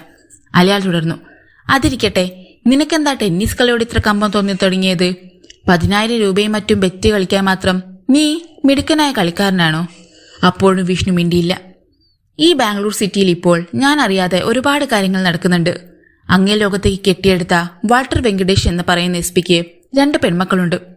മോശം പറയരുതല്ലോ, 1-തരം 2 ചരക്കുകൾ. ഇപ്പോൾ അവർക്ക് ഒരു സ്പെഷ്യൽ പ്രൊട്ടക്ഷൻ കൊടുത്തിരിക്കുക. ആ വിവരം നീ അറിഞ്ഞോടാ? തികട്ടി വന്ന കോപം കടിച്ചൊതുക്കിയിരിക്കുകയായിരുന്നു വിഷ്ണു. അയാളുടെ ഓരോ ഭാവങ്ങളും ശ്രദ്ധിച്ചുകൊണ്ടാണ് അലിയാർ സംസാരിക്കുന്നത്. നീ ഒരുമാതിരി മാന്യനാണെന്ന് എനിക്കറിയാം. അതുകൊണ്ട് നിന്നോട് ഞാനൊരു സംശയം ചോദിക്കുക. എന്നെ ചതിച്ചവന് ഞാൻ എന്ത് ശിക്ഷ കൊടുക്കണം? നീയായിരുന്നെങ്കിൽ എന്ത് ശിക്ഷ കൊടുത്തേനെ? ഏറ്റവും ആപൽക്കരമായ നിമിഷമാണ് ആഗതമായിരിക്കുന്നുവെന്ന് വിഷ്ണുവിന് ഉറപ്പായി. അയാളുടെ മൗനം അലിയാരെ ചൊടിപ്പിച്ചു. കാലുയർത്തി ഒറ്റത്തൊഴിയായിരുന്നു. സ്റ്റൂളും വിഷ്ണുവർദ്ധനും ഒന്നിച്ച് തറയിലേക്ക് മലർന്നു. അലിയാരെ, അവിടെ കിടന്ന് വിഷ്ണു വിളിച്ചു. വേണ്ട, മേൽ നോവുന്നത് എനിക്ക് ഒട്ടും ഇഷ്ടമുള്ള കാര്യമല്ല. അങ്ങനെയാണോടാ? അത് ഞാൻ ഇപ്പോഴാണല്ലോ അറിഞ്ഞത്. പറഞ്ഞതും വിഷ്ണുവിന്റെ വയറ്റിൽ ഇടതുകാൽ ചവിട്ടിയമർത്തി. വേദന കൊണ്ട് പുളഞ്ഞുപോയി അയാൾ. അലിയാരെ, അയാൾ അലറി. എന്താടാ? അലിയാരെ കബളിപ്പിച്ചിട്ട് രക്ഷപ്പെടാമെന്ന് കരുതി അല്ലേ? ഗൗഡയെയും നിജലിംഗപ്പയും ഒതുക്കിയതുപോലെ എന്നെയും ഒതുക്കാമെന്ന് നീ കരുതി അല്ലേ? ഇപ്പോൾ വേണമെങ്കിൽ അലിയാരെ കാല് വഴി നിലത്തടിക്കാം. പക്ഷേ തന്റെ കാലുകൾ സ്റ്റൂളിൽ കെട്ടിയിരിക്കുന്നതിനാൽ രക്ഷപ്പെടാനാവില്ലെന്ന് വിഷ്ണുവിനറിയാം. കല്ലിൽ വെച്ച് ചതച്ചാലും മനസ്സിലെ രഹസ്യങ്ങൾ പുറത്തുവിടുന്നവനല്ല നീയെന്ന് എനിക്കറിയാം. അതുകൊണ്ട് നിന്നെക്കൊണ്ട് പറയിപ്പിക്കാൻ എനിക്ക് പ്രാകൃത രീതികളുണ്ടടാ. നാളെ ഈ നേരത്തിനുള്ളിൽ ആ ശവശരീരം എവിടെയുണ്ടെന്ന് നീ എനിക്ക് പറഞ്ഞു തരും. അലിയാർ തന്റെ ആൾക്കാരെ നോക്കി. ശിക്ഷകൾ തുടങ്ങാം. ഉടനെ അവർ അയാളുടെ കൈകളും പിന്നോട്ട് ചേർത്ത് കെട്ടി. സ്റ്റൂളിൽ നിന്നയച്ച് കാലുകൾ പരസ്പരം ചേർത്ത് കയർകൊണ്ട് മുറുക്കി. പിന്നെയൊരു മൃതദേഹം എടുത്തുകൊണ്ടു പോകുന്നത് പോലെ അടുത്ത മുറിയിലെത്തിച്ചു. അവിടെ കൂവന വിറക് കത്തിയരികയായിരുന്നു. അതിനു നേരെ മുകളിൽ മച്ചിലെ ഹുക്കിലൂടെ കോർത്തിട്ടിരിക്കുന്ന കയർ. വിഷ്ണുവർദ്ധന്റെ കാലുകൾ കയറിൽ മുറുക്കി 2 പേർ ചെന്ന് വലിച്ചുയർത്തി. തീക്ക് മുകളിൽ കൃത്യമായി അയാൾ തലകീഴായി തൂങ്ങിക്കിടന്നു. ഏതോ ഇംഗ്ലീഷ് സിനിമയിൽ ഇത്തരം രംഗം കണ്ടിട്ടുണ്ടെന്ന് അയാൾക്ക് തോന്നി. ആദിവാസികൾ നാട്ടിൽ നിന്നെടുത്ത മനുഷ്യരെ പിടിച്ച് ഇതുപോലെ തീക്ക് മുകളിൽ വെച്ച് ചുട്ടരിക്കുന്നു. ഇവിടെ ഒരു വ്യത്യാസം മാത്രം. അയാളുടെ ശരീരത്തിലേക്ക് തീ എത്തുമായിരുന്നില്ല. പകരം കനത്ത ചൂടും പുകയും അയാളുടെ വായിലൂടെയും മൂക്കിലൂടെയും അടിച്ചു കയറി. ഇവിടെ താൻ 2 മണിക്കൂർ ഇങ്ങനെ കിടന്നാൽ ശരീരത്തിലെ ജലാംശം മുഴുവൻ നഷ്ടമായി മരണപ്പെടുമെന്ന കാര്യത്തിൽ വിഷ്ണുവിന് സംശയമേ ഉണ്ടായിരുന്നില്ല. ചൂട് കാരണം അയാൾ എവിടേക്ക് കൊണ്ടുവന്നവരെല്ലാം പിന്മാറിയിരുന്നു. വിഷ്ണുവിന് ചുമയ്ക്കാൻ തുടങ്ങി. അപ്പോൾ വായിലേക്ക് കൂടുതൽ പുക കയറി. ക്ലബിൽ നിന്ന് തോക്കുധാരികൾ വിഷ്ണുവർദ്ധനെ പിടിച്ചുകൊണ്ടു പോയപ്പോൾ തന്നെ രംഭയ്ക്ക് വല്ലാത്ത അസ്വസ്ഥത തോന്നി. രാവിലെ കണ്ടപ്പോൾ തന്നെ അയാളോടൊരു പ്രത്യേക ആരാധനാഭാവം തോന്നി തുടങ്ങിയിരുന്നു അവൾക്ക്. കാരണം അയാളുടെ ആ സൗന്ദര്യം തന്നെ മറ്റു പുരുഷന്മാരിലൊന്നും കാണാത്ത ആകർഷണീയത. അന്ന് പിന്നെ അവൾ യാതൊരു ഗെയിമിലും പങ്കെടുത്തില്ല. അസ്വസ്ഥത ചേക്കേറിയ മനസ്സുമായി തിരികെ പോന്നു. ബാംഗ്ലൂരിൽ ഇങ്ങനെ എത്രയെത്ര സംഭവങ്ങൾ നടക്കുന്നു. മിക്കവാറും കുടിപ്പകയായിരിക്കും കാരണം. അതുകൊണ്ട് തന്നെ പോലീസ് ഇതുമായി ബന്ധപ്പെടാറില്ലെന്നും രംഭയ്ക്കറിയാം. അല്ലെങ്കിൽ അവൾ തന്റെ ഡാഡിയെ വിളിച്ച് വിവരം പറഞ്ഞേനെ. ക്ലബിലെ കൂട്ടുകാരികൾ പറഞ്ഞാണ് അയാളുടെ പേര് വിഷ്ണു എന്നാണ് അവൾ അറിഞ്ഞത്. ആഹാരം പോലും കഴിക്കാതെ വിഷ്ണുവിനെ കുറിച്ച് മാത്രം ചിന്തിച്ച് അവൾ കിടക്കയിലേക്ക് വീണു. തന്റെ അന്ത്യനിമിഷങ്ങൾ ആഗതമായിരിക്കുന്നുവെന്ന് വിഷ്ണുവർദ്ധന് ബോധ്യമായി. ഏതാനും നിമിഷങ്ങൾ കൂടി ഇങ്ങനെ കിടന്നാൽ കഴിഞ്ഞു. കണ്ണുകൾ ഇറുക്കി അടച്ചിരിക്കുകയാണ് അയാൾ. ശരീരത്തിൽ നിന്നും വിയർപ്പ് തുള്ളികൾ തീയിലേക്ക് ഇറ്റി വീണു. തൊണ്ട വറ്റി വരണ്ടു. നാവ് വിണ്ടു കീറിയെന്ന് പോലും അയാൾക്ക് തോന്നി. ശരീരം അപ്പാടെ പൊരിയുകയാണ്. ദാഹം കൊണ്ട് അയാൾ പുളഞ്ഞു. ഒരു കിണറ്റിൽ തന്നെയങ്ങ് മുക്കിപ്പിടിച്ചിരുന്നെങ്കിൽ ദാഹം മാറിയനെ. അറിയാതെ അയാൾ മയക്കത്തിലേക്ക് വഴുതി വീഴാൻ ഭാവിച്ചപ്പോഴാണ് തന്നെ തീക്ക് മുകളിൽ നിന്നും ആരോ വലിച്ചു മാറ്റിയതറിഞ്ഞ് അയാൾ ബന്ധപ്പെട്ട കണ്ണുകൾ തുളർന്നു. മുന്നിൽ ചിരിച്ചുകൊണ്ട് അലിയാരും കൂട്ടാളികളും. ഇനി കിടന്നാ നീ മരിച്ചു പോകും. പക്ഷേ അത് പാടില്ലല്ലോ. മരിക്കും മുമ്പ് ആ കനത്ത രഹസ്യം ഞങ്ങൾക്ക് പറഞ്ഞു തരണ്ടേ?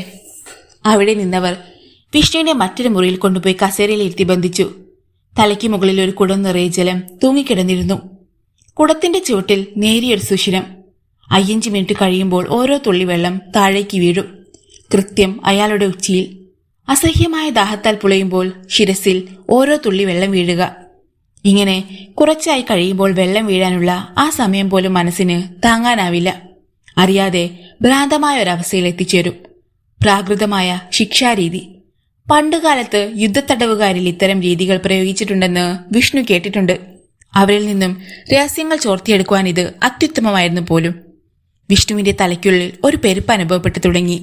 ഉച്ചിയിൽ വീഴുന്ന ജലത്തുള്ളികൾ അവിടം കിഴിച്ചുകൊണ്ട് താഴേക്ക് വരുന്നത് പോലെ. അയാൾ കണ്ണുകൾ ഇറുക്കിയടച്ചു.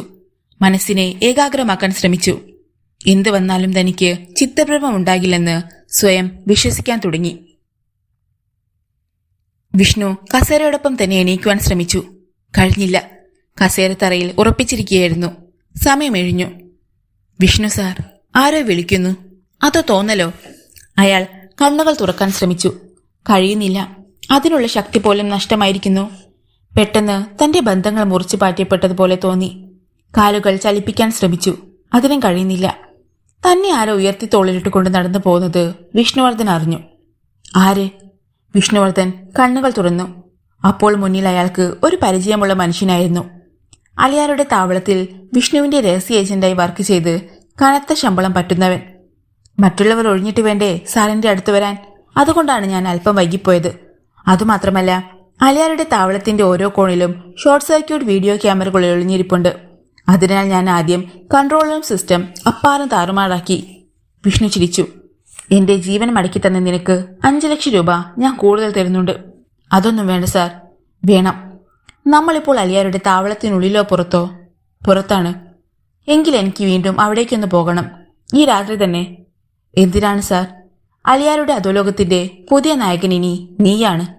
ഞാനോ? അയാൾക്ക് വിശ്വസിക്കാൻ കഴിഞ്ഞില്ല. വിഷ്ണു അവിടെ ഇരുന്നൊരു പഴം എടുത്തു തിന്നു. പിന്നെ തൊലി വലിച്ചെറിഞ്ഞു. ഇനി ഇതാണ് അലിയാർ. വെറും പഴത്തൊലി. അലിയാർക്ക് വിഷമവും കോപവും ഒന്നിച്ചുണ്ടായി. വിഷ്ണു രക്ഷപ്പെട്ടിരിക്കുന്നു. അതും തന്റെ ക്യാമറ കണ്ണുകളെ പോലും കബളിപ്പിച്ച്. വിദഗ്ധമായ നീക്കം. പക്ഷേ കസേരയിൽ ബന്ധിച്ചിരുന്ന വിഷ്ണുവിന് ഇങ്ങനെ സ്വയം രക്ഷപ്പെടാനാവുമെന്ന് അലിയാർ കരുതുന്നില്ല. അവനെ ആരോ സഹായിച്ചിരിക്കണം. അലിയാരുടെ ആൾക്കാർ സങ്കേതം മുഴുവൻ അരിച്ചു പെറുക്കി. പക്ഷേ വിഷ്ണുവിന്റെ പൊടി പോലും കിട്ടിയില്ല. നേരം പുലരാറായി. അയാൾ തന്റെ കിടപ്പറയിലെത്തി. ഭാര്യയും മക്കളും മറ്റൊരിടത്താണ്. ഇന്നിനി ഉറങ്ങാനാവില്ലെന്ന് അയാൾക്കറിയാം. എങ്കിലും വെറുതെ കണ്ണുകൾ പൂട്ടി. അലിയാരെ, പന്നിയുടെ മോനെ, മന്ത്രിക്കും പോലെയൊരു ശബ്ദം. അയാൾ ഞെട്ടി കണ്ണുകൾ തുറന്നു. തന്റെ മുഖത്തിനരികിൽ തീക്കനൽ പോലെ തിളങ്ങുന്ന 2 കണ്ണുകൾ. ഇത് ഞാനാടാ, വിഷ്ണു. ശബ്ദം കാതിനുള്ളിലേക്ക് ലാവയായി ഒഴുകി വീണു. രാമരാജ ഗൌഡയുടെയും നിജലിംഗപ്പയുടെയും അരികിലേക്ക് നിന്നെ കൊണ്ടുപോകാൻ വന്നതാണ് ഞാൻ. അലിയാർക്ക് ശബ്ദിക്കാൻ കഴിഞ്ഞില്ല. ബാംഗ്ലൂരിലെ പത്രങ്ങൾക്ക് ഇത് സുവർണകാലം. തങ്ങളുടെ ഭാവനകൾക്കനുസരിച്ച് എങ്ങനെയൊക്കെ വേണമെങ്കിലും വാർത്തകളെ വലിച്ചൊടിക്കാം. കാരണം അത്തരത്തിലാണല്ലോ സംഭവങ്ങൾ നടക്കുന്നത്. പേരുകേട്ട പോലീസ് ഓഫീസർമാരൊക്കെ നോക്കിയിട്ടും കഴിയാത്ത കാര്യങ്ങളല്ലേ ഏതാനും ആഴ്ചകൾക്കുള്ളിൽ നടന്നിരിക്കുന്നത്. പേരുകേട്ട 3 അധോലോക തലവന്മാരും ആർക്കും പ്രവചിക്കാനാത്ത അവസ്ഥയിൽ. കഴിഞ്ഞ ദിവസമാണ് അലിയാരും ആശുപത്രിയിലായത്. രാമരാജ ഗൌഡയ്ക്കും നിജലിംഗപ്പയ്ക്കും സംഭവിച്ചതുപോലെ തന്നെ അലിയാർക്കും സംഭവിച്ചിരിക്കുന്നു. രാമരാജ ഗൌഡയെ ചികിത്സിക്കാൻ അമേരിക്കയിൽ നിന്നും 4 ഡോക്ടർമാർ എത്തിയിരുന്നു. തങ്ങളെക്കൊണ്ടും ഇത് നേരെയാക്കാനാവില്ലെന്ന് പറഞ്ഞ് അവരും മടങ്ങി. ഒരേ ഹോസ്പിറ്റലിൽ 3 അധോലോക തലവന്മാരും അനാഥരെ പോലെ കിടന്നു. ഇത്രയും കാലം അവർക്ക് വേണ്ടി കൊല്ലാനും മരിക്കാനും തയ്യാറായി നടന്നിരുന്ന അനുയായികൾ പോലും അവിടേക്ക് എത്തി നോക്കിയില്ല. ഇനിയും അവരെ നമ്പി നിന്നാൽ ഇരുമ്പഴിക്ക് പിന്നിലായിരിക്കും തങ്ങളുടെ സ്ഥാനമെന്ന് അവർ ചിന്തിച്ചിരിക്കണം. വിഷ്ണുവർദ്ധൻ ഒരിക്കൽ കൂടി ശിവാജി നഗറിലെത്തി. തിമ്മേനെ കണ്ടു. തിമ്മയ്യ, നിങ്ങളുടെ ആൾക്കാരുടെ സേവനം മതിയെന്ന് പറയാനാണ് ഞാൻ വന്നത്. അതെന്നാ സാർ, അവരുടെ ഭാഗത്തു നിന്ന് എന്തെങ്കിലും തെറ്റുകുറ്റങ്ങൾ? ഏയ്, അതൊന്നുമല്ലടോ. ഇനിയിപ്പോൾ ആ പെൺകുട്ടികൾക്ക് എവിടെയും പോകാം. ആരും അവരെ ഉപദ്രവിക്കില്ല. വിഷ്ണു ചിരിച്ചു. അതുകൊണ്ട് തന്റെ ആൾക്കാരെ പിൻവലിച്ചോളൂ. ശരി സാർ. വിഷ്ണു അവിടെ നിന്നും നേരെ എത്തിയത് വാൾട്ടർ വെങ്കിടേഷിന്റെ വീട്ടിലാണ്. രേഖയും രാജിയും അവിടെയുണ്ടായിരുന്നു. ഹലോ, ഒരുപാട് നാളായല്ലോ കണ്ടിട്ട്. വിഷ്ണു അവരെ നോക്കി ചിരിച്ചു. വേണ്ട വേണ്ട. രാജി മുഖം വീർപ്പിച്ചു. ഇങ്ങനെ 2 ജീവിതങ്ങൾ ഇവിടെയുണ്ടെന്ന് ചിന്തിക്കാൻ പോലും വിഷ്ണുവിന് സമയമില്ലെന്ന് തോന്നുന്നു. രാജിയുടെ വാക്കുകളിൽ പരിഭവം. ഞാൻ കാപ്പി കൊണ്ടുവരാം. അവരെ സംസാരിക്കാൻ വിട്ടുകൊണ്ട് രേഖ പിന്മാറി.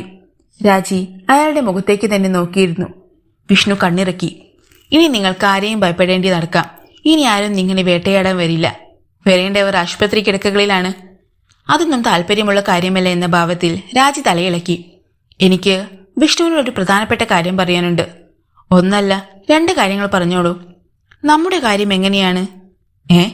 വിഷ്ണു ഒന്നിളകിയിരുന്നു. രാജി തുടർന്നു. എനിക്കാണെങ്കിൽ കൂടുതലൊന്നും വേണമെന്നില്ല. വിഷ്ണു പറയുന്ന നിമിഷം ഞാൻ ഒപ്പം വരും. വലിയ ചടങ്ങുകളൊന്നും വേണമെന്നില്ല. രജിസ്റ്റർ കച്ചേരിയിൽ പോകാം നമുക്ക്. അതെന്തിന്? അവിടെ നമുക്ക് ജോലി കിട്ടുമോ? ഒലക്ക. രാജിക്ക് ദേഷ്യം വന്നു. ഞാൻ പറഞ്ഞു വന്നത് നമ്മുടെ വിവാഹക്കാര്യമാണ്. വിവാഹമോ? എന്താ, അങ്ങനെയൊന്നും കേട്ടിട്ടില്ലേ? അതല്ല, എനിക്കിപ്പോ വിവാഹം കഴിക്കാനുള്ള പ്രായം. രാജിയുടെ കണ്ണ് തള്ളി. ഒളിക്കണ്ണിട്ട് അവളുടെ മുഖത്തേക്ക് നോക്കിയിട്ട് ഇടറിയ സ്വരത്തിൽ അയാൾ പറഞ്ഞു തുടങ്ങി. രാജി, നിന്നോടൊത്തൊരു ജീവിതം എന്തുമാത്രം കൊതിച്ചിട്ടുള്ളവനാണ് ഞാനെന്ന് നിനക്കറിയാമോ? പക്ഷേ അവൾക്ക് ഉദ്വേഗമായി. നിന്നെ കണ്ട നിമിഷം ഞാൻ മറ്റെല്ലാം മറന്നുപോയിരുന്നു. തെറ്റൊക്കെ എന്റേത് മാത്രമാണ്. ഞാനൊന്നും മറക്കരുതായിരുന്നു. വളച്ചു കെട്ടാതെ വിഷ്ണു കാര്യം പറ.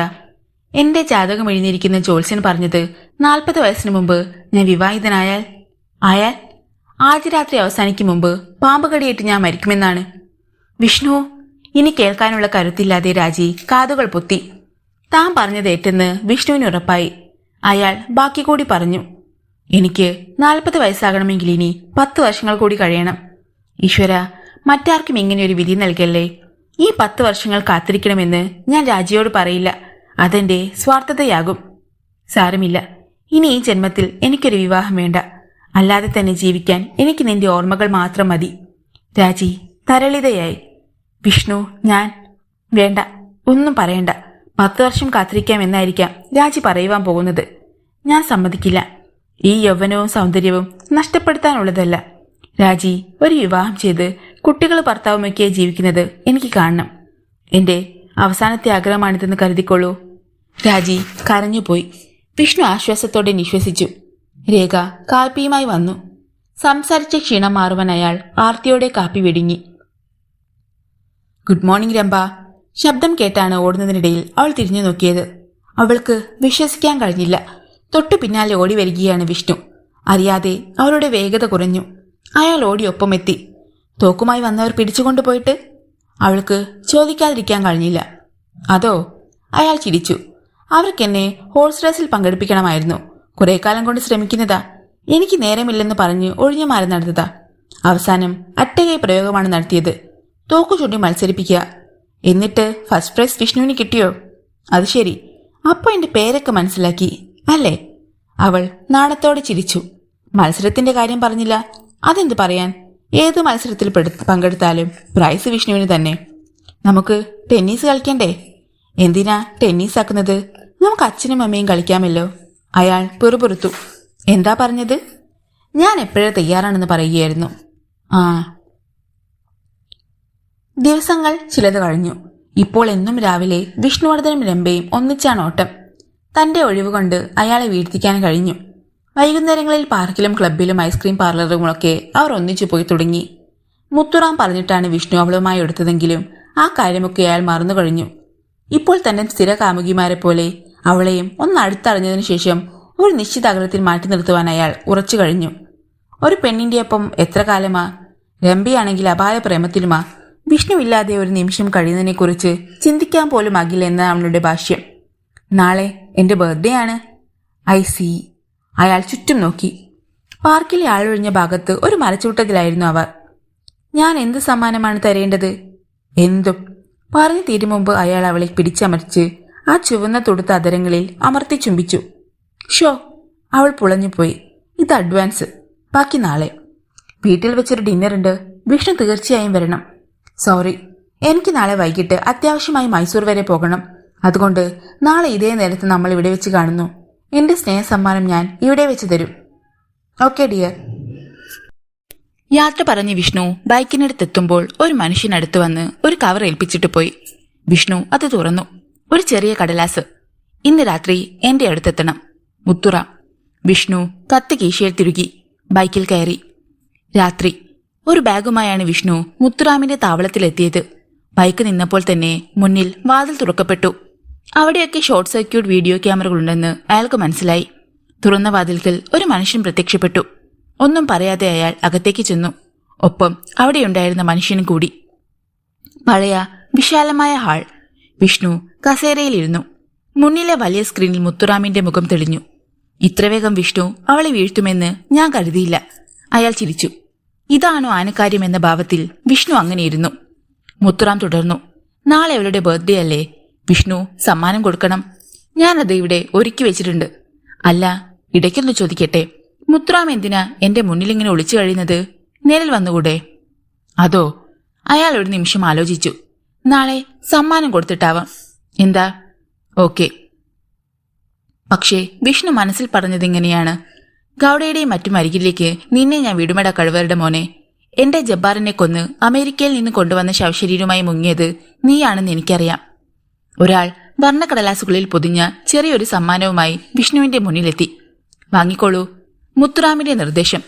ബർത്ത്ഡേ പാർട്ടി സമയത്തെ ഇത് തുറക്കാവൂന്ന് അവളോട് പറയണം. വിഷ്ണു അത് വാങ്ങി ബാഗിൽ വെച്ചു. എനിക്ക് പോകാമല്ലോ? ഷുവർ. അയാൾ എണീറ്റ് പുറത്തേക്ക് നടന്നു. ഒരു മനുഷ്യനൊപ്പം വന്നു. മുറ്റത്തെത്തും മുമ്പ് വിഷ്ണു നിന്നു. ആ മനുഷ്യൻ ചോദ്യഭാവത്തിൽ വിഷ്ണുവിനെ നോക്കി. ബൈക്കിന്റെ താക്കോൽ അവിടെ ടീപ്പോയിൽ ഇരിപ്പുണ്ട്. ഞാൻ എടുത്തുകൊണ്ട് വരാം. അയാൾ പിൻവാങ്ങി. വിഷ്ണു വെറുതെ ഭിത്തിയിലെ സ്വിച്ച് ഓഫ് ചെയ്തു. ഉടൻ തന്നെ വീണ്ടും ലൈറ്റിട്ടു. അയാൾ താക്കോലുമായി വന്നു. താങ്ക്സ്. ബാഗ് തോളിൽ തൂക്കി വിഷ്ണു ബൈക്കിൽ കയറി. അകത്ത് സ്ക്രീനിൽ അപ്പോഴും മുത്തുറാമിന്റെ മുഖം തെളിഞ്ഞു നിൽപ്പുണ്ടായിരുന്നു. അലറിച്ചിരിക്കുന്ന മുഖം.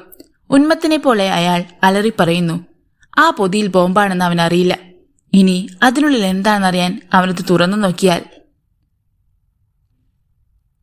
അടുത്ത ദിവസം സായാഹ്നത്തിൽ ഗബ്ബൺ പാർക്കിൽ വെച്ച് വിഷ്ണുവർദ്ധനും രംഭയും സന്ധിച്ചു. അയാളുടെ തോളിൽ ആ ബാഗുണ്ടായിരുന്നു. ഇന്നെന്താ ബാഗുമായിട്ട്? അവൾ ചിരിച്ചുകൊണ്ട് തിരക്കി. ഇതിനുള്ളിൽ രംഭയ്ക്ക് ഞാൻ കൊണ്ടുവന്നിരിക്കുന്ന സ്നേഹസമ്മാനമാ. എവിടെ? നോക്കട്ടെ.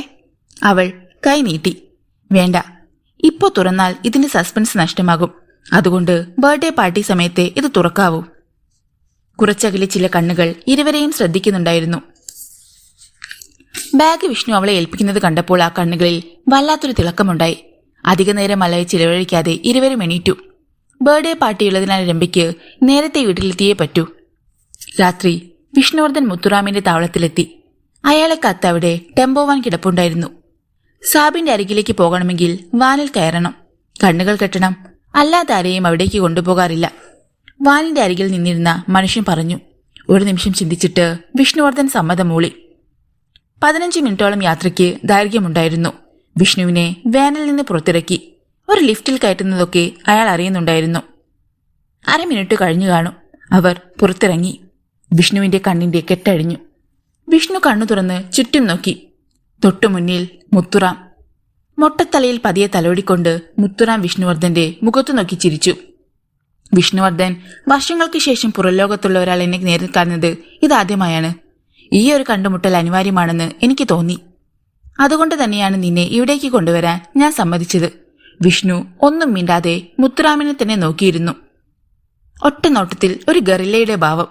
വിഷ്ണുവിന് കഴിക്കാൻ എന്താ വേണ്ടത്? മുത്തുറാം തിരക്കി. നോ താങ്ക്സ്, ഇപ്പോഴെനിക്ക് ഒന്നും വേണ്ട. മുത്തുറാം വിഷ്ണുവിനെതിരായിരുന്നു. ആ ക്ഷണം തന്റെ പിൻകഴുത്തിൽ ഒരു തണുപ്പ് അനുഭവപ്പെട്ട് വിഷ്ണു ഞെട്ടിത്തിരിഞ്ഞു. ഒരു യന്ത്രത്തോക്കിന്റെ ബാരൽ. മുത്തുറാം, എന്താ ഇത്? വിഷ്ണു അമ്പരന്നു. നിന്നെ ഞാൻ ഇവിടെ കൊണ്ടുവന്നത് എന്തിനാണെന്നറിയാമോ? സൽക്കരിക്കാനാവുമെന്ന് നീ കരുതിക്കാണും. ഒരർത്ഥത്തിൽ സൽക്കാരം തന്നെ. എന്നോട് നീ കാട്ടിയ ഒരു തന്തയ്ക്ക് പിഴക്കായിക്കുള്ള സമ്മാനം. അതുമാത്രമല്ല, ബാംഗ്ലൂർ പട്ടണത്തിൽ നിന്നെപ്പോലെ ഒരു അതിസമർത്ഥന്റെ ആവശ്യമില്ലെന്നാണ് എന്റെ തീരുമാനം. 3 അധോലോകക്കാർക്ക് വേണ്ടി നീ ഒരു ശവശരീരം അടിച്ചു മാറ്റുമ്പോഴോ, അതിനുള്ള രഹസ്യം അറിയുവാൻ സ്വന്തം സുഹൃത്തിന്റെ വർക്ക്ഷോപ്പിൽ അത് ഒളിച്ചു വെക്കുമ്പോഴോ മുത്തുറാം എന്നൊരു പേര് നീ ഓർത്തു കാണില്ല. അങ്ങനെ ഓർത്തിരുന്നുവെങ്കിൽ നീ ഈ സാഹസത്തിന് മുതിരുമായിരുന്നുവെന്നും എനിക്കറിയാം. എന്നാലും നീ ചെയ്തത് ക്ഷമിക്കാൻ പാടില്ലാത്ത തെറ്റ്. ക്ഷമിച്ചുള്ള പരിചയം എനിക്കില്ലതാനും. അതുകൊണ്ട് തന്നെ നിന്നെ ഞാൻ കൊല്ലാൻ പോകുകയാണ്. കൊല്ലുന്നതിന് മുമ്പ് ചില കർമ്മ പരിപാടികൾ ബാക്കിയുണ്ടായിരുന്നു. ചിദംബരനാഥിനോടുള്ള കണക്ക്. അത് നിന്നെ കൊണ്ടങ്ങ് തീർപ്പിച്ചു. വിഷ്ണു ഞെട്ടിത്തരിച്ചിരിക്കുകയായിരുന്നു. നോക്ക്. മുത്തുറാം കൈ ചൂണ്ടി. വിഷ്ണു തലതിരിച്ചു. ഒരു ടിവിയിൽ ചിത്രങ്ങൾ തെളിയുവാൻ തുടങ്ങി. വിഷ്ണുവും രംഭയും കൂടിയുള്ള ഒരുപാട് രംഗങ്ങളുടെ പ്രിന്റുകൾ. എന്ത് വന്നാലും എന്നെ ആരും സംശയിക്കരുതല്ലോ വിഷ്ണു, അതുകൊണ്ടാണ്. മുത്തുറാം പറഞ്ഞു. സൂക്ഷിച്ചു നോക്കൂ. എന്നിട്ട് മുത്തുറാമിന്റെ ബുദ്ധി എങ്ങനെയുണ്ടെന്ന് പറ. വിഷ്ണു കണ്ടു.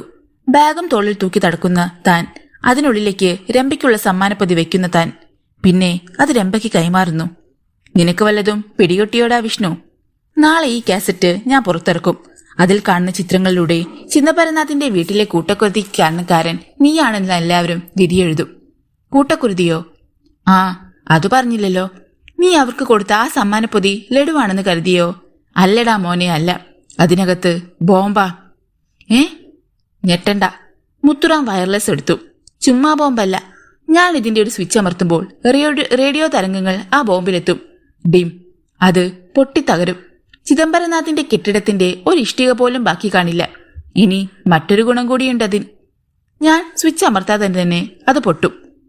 പൊതിയഴിച്ച് ആ സാധനം അന്തരീക്ഷവുമായി സമ്പർക്കത്തിലായാൽ, അതായത് ആ പെണ്ണ് കാമുകന്റെ ഉപഹാരം ബർത്ത്ഡേ പാർട്ടി സമയത്ത് അഴിക്കുമല്ലോ, മുകളിൽ പറഞ്ഞത് അപ്പോഴും സംഭവിക്കും. സംഗതി ക്ലോസ്. പിന്നെ എനിക്കൊരു സംശയമുണ്ടായിരുന്നു, ഇന്നലെ നീ അത് അടിച്ചു നോക്കുമോ എന്ന്. ജോലിയോടുള്ള കൂറ് കാരണം നീ അത് ചെയ്തില്ല. ചെയ്തിരുന്നെങ്കിൽ നിന്റെ ശവം പോലും കിട്ടില്ലായിരുന്നു. കൃത്യം 11 മണിവരെ ഞാൻ കാത്തിരിക്കും. അതിനുള്ളിൽ ആ പെങ്കൊച്ച് പൊതി അഴിച്ചില്ലെങ്കിൽ സംഗതി ഞാനങ്ങ് തീർക്കും.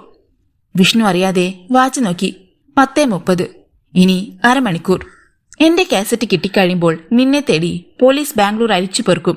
സ്ഫോടനത്തിന്റെ സൂത്രധാരൻ നീയെന്ന് പത്രങ്ങളിൽ വാർത്ത വരും. പാവം, നിന്നെ കണ്ടെത്താൻ ആർക്കും കഴിയില്ല. നിന്റെ ശവമപ്പോൾ ഞാൻ ദഹിപ്പിച്ചു കഴിഞ്ഞിരിക്കും. എന്നെക്കുറിച്ച് ആരും അറിയുകയുമില്ല. ഞാൻ വീണ്ടും ഇങ്ങനെ കഴിയും. എനിക്ക് നിന്നോടും ചിദംബരനാഥനോടുമുള്ള പകയൊക്കെ ഒന്നാട് തിരികെയാണ്. വിഷ്ണുവർദ്ധൻ അണപ്പല്ല് കടിച്ചമർത്തി. നിനക്കിനി അവസാനമായി എന്തെങ്കിലും ആഗ്രഹമുണ്ടെങ്കിൽ പറയാം.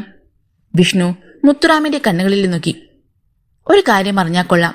അമേരിക്കയിൽ നിന്ന് കൊണ്ടുവന്ന ആ ശവശരീരത്തിൽ എന്തായിരുന്നു? എല്ലാവരും അതിനുവേണ്ടി കടിപിടി കൂടാൻ എന്താണ് കാരണം? ന്യായമായ ചോദ്യം. നീ ഒത്തിരി വിയർപ്പൊഴുക്കിയ കേസാണല്ലോ. മുത്തുറാം നിവർന്നിരുന്നു. തുടർക്കഥ പോലെ വലിച്ചു നീട്ടാനൊന്നും എനിക്ക് ആഗ്രഹമില്ല. ചുരുക്കത്തിൽ കാര്യങ്ങളങ്ങ് പറയാം. മഹാരാഷ്ട്രയിലെ ബാന്ദ്ര ജില്ലയിൽ പ്രവർത്തിച്ചു വന്ന ഒരു സ്വകാര്യ കമ്പനിയാണ് രുദ്രാക്ഷ മിനറൽസ് പ്രൈവറ്റ് ലിമിറ്റഡ്. സർക്കാർ ഖനികളിൽ നിന്ന് വൈരക്കല്ലുകൾ വാങ്ങി ശുദ്ധി ചെയ്ത് കയറ്റി അയക്കുകയാണ് ഈ കമ്പനിയുടെ പരിപാടി. 1 വർഷം മുമ്പ് അങ്ങനെ സർക്കാർ ഖനിയിൽ നിന്ന് വാങ്ങിയ കല്ലുകൾ ശുദ്ധി ചെയ്യവേ ഒരു തൊഴിലാളിയാണ് ആ സത്യം കണ്ടെത്തിയത്. അതിലുണ്ടായിരുന്ന ഒരു ചുവന്ന മാണിക്യക്കല്ല് അമൂല്യമാണ്. ഏതാണ്ട് 1300ഓളം ക്യാരറ്റുള്ള ആ കല്ലിന് 10 കോടിയിലധികം രൂപ വില വരുമായിരുന്നു. ഒരു വിധത്തിൽ അയാൾ അവിടെ നിന്ന് ആ കല്ലുമായി മുങ്ങി. കമ്പനി ഉടമ രഹസ്യം മണത്തറിഞ്ഞു. പിന്നാലെ പോയി. രക്ഷയില്ലെന്നറിഞ്ഞ തൊഴിലാളി ആ കല്ല് അമേരിക്കയിലേക്ക് പോകുകയായിരുന്ന ഒരു ബന്ധുവിനെ ഏൽപ്പിച്ചു. അവിടെ അത് വിൽക്കുകയായിരുന്നു ഉദ്ദേശം. അമേരിക്കയിലുള്ള എന്റെ ചില ആൾക്കാർ അവിടെ നിന്ന് ഈ കല്ല് തട്ടിയെടുത്തു. അത് ഇവിടേക്ക് കൊണ്ടുവരാൻ അവർ കണ്ടെത്തിയ മാർഗമാണ് ആ ശവശരീരം. നീ ശവശരീരം തട്ടിയെടുക്കാൻ പ്ലാനിട്ടത് നേരത്തെ തന്നെ ഞങ്ങൾ അറിഞ്ഞിരുന്നു. അതുകൊണ്ടാണ് നീ അത് എവിടെ ഒളിപ്പിക്കുന്നുവെന്നും മറ്റുമുള്ള കാര്യങ്ങൾ ഞങ്ങൾക്കറിയാൻ കഴിഞ്ഞത്. വർക്ക്ഷോപ്പിനുള്ളിൽ വെച്ച് നീ ശവം മാറ്റിയത് പക്ഷേ ഞങ്ങൾ ആദ്യം അറിഞ്ഞിരുന്നില്ല. അതുകൊണ്ടാണ് നീ മാറ്റിയ ശവം ഞങ്ങൾക്ക് ആദ്യം തട്ടിയെടുക്കേണ്ടി വന്നത്. പിന്നീട് കബളിക്കപ്പെട്ടത് മനസ്സിലായപ്പോൾ ഞങ്ങൾക്കുറപ്പായി ശവം വർക്ക്ഷോപ്പിലുണ്ടെന്ന്.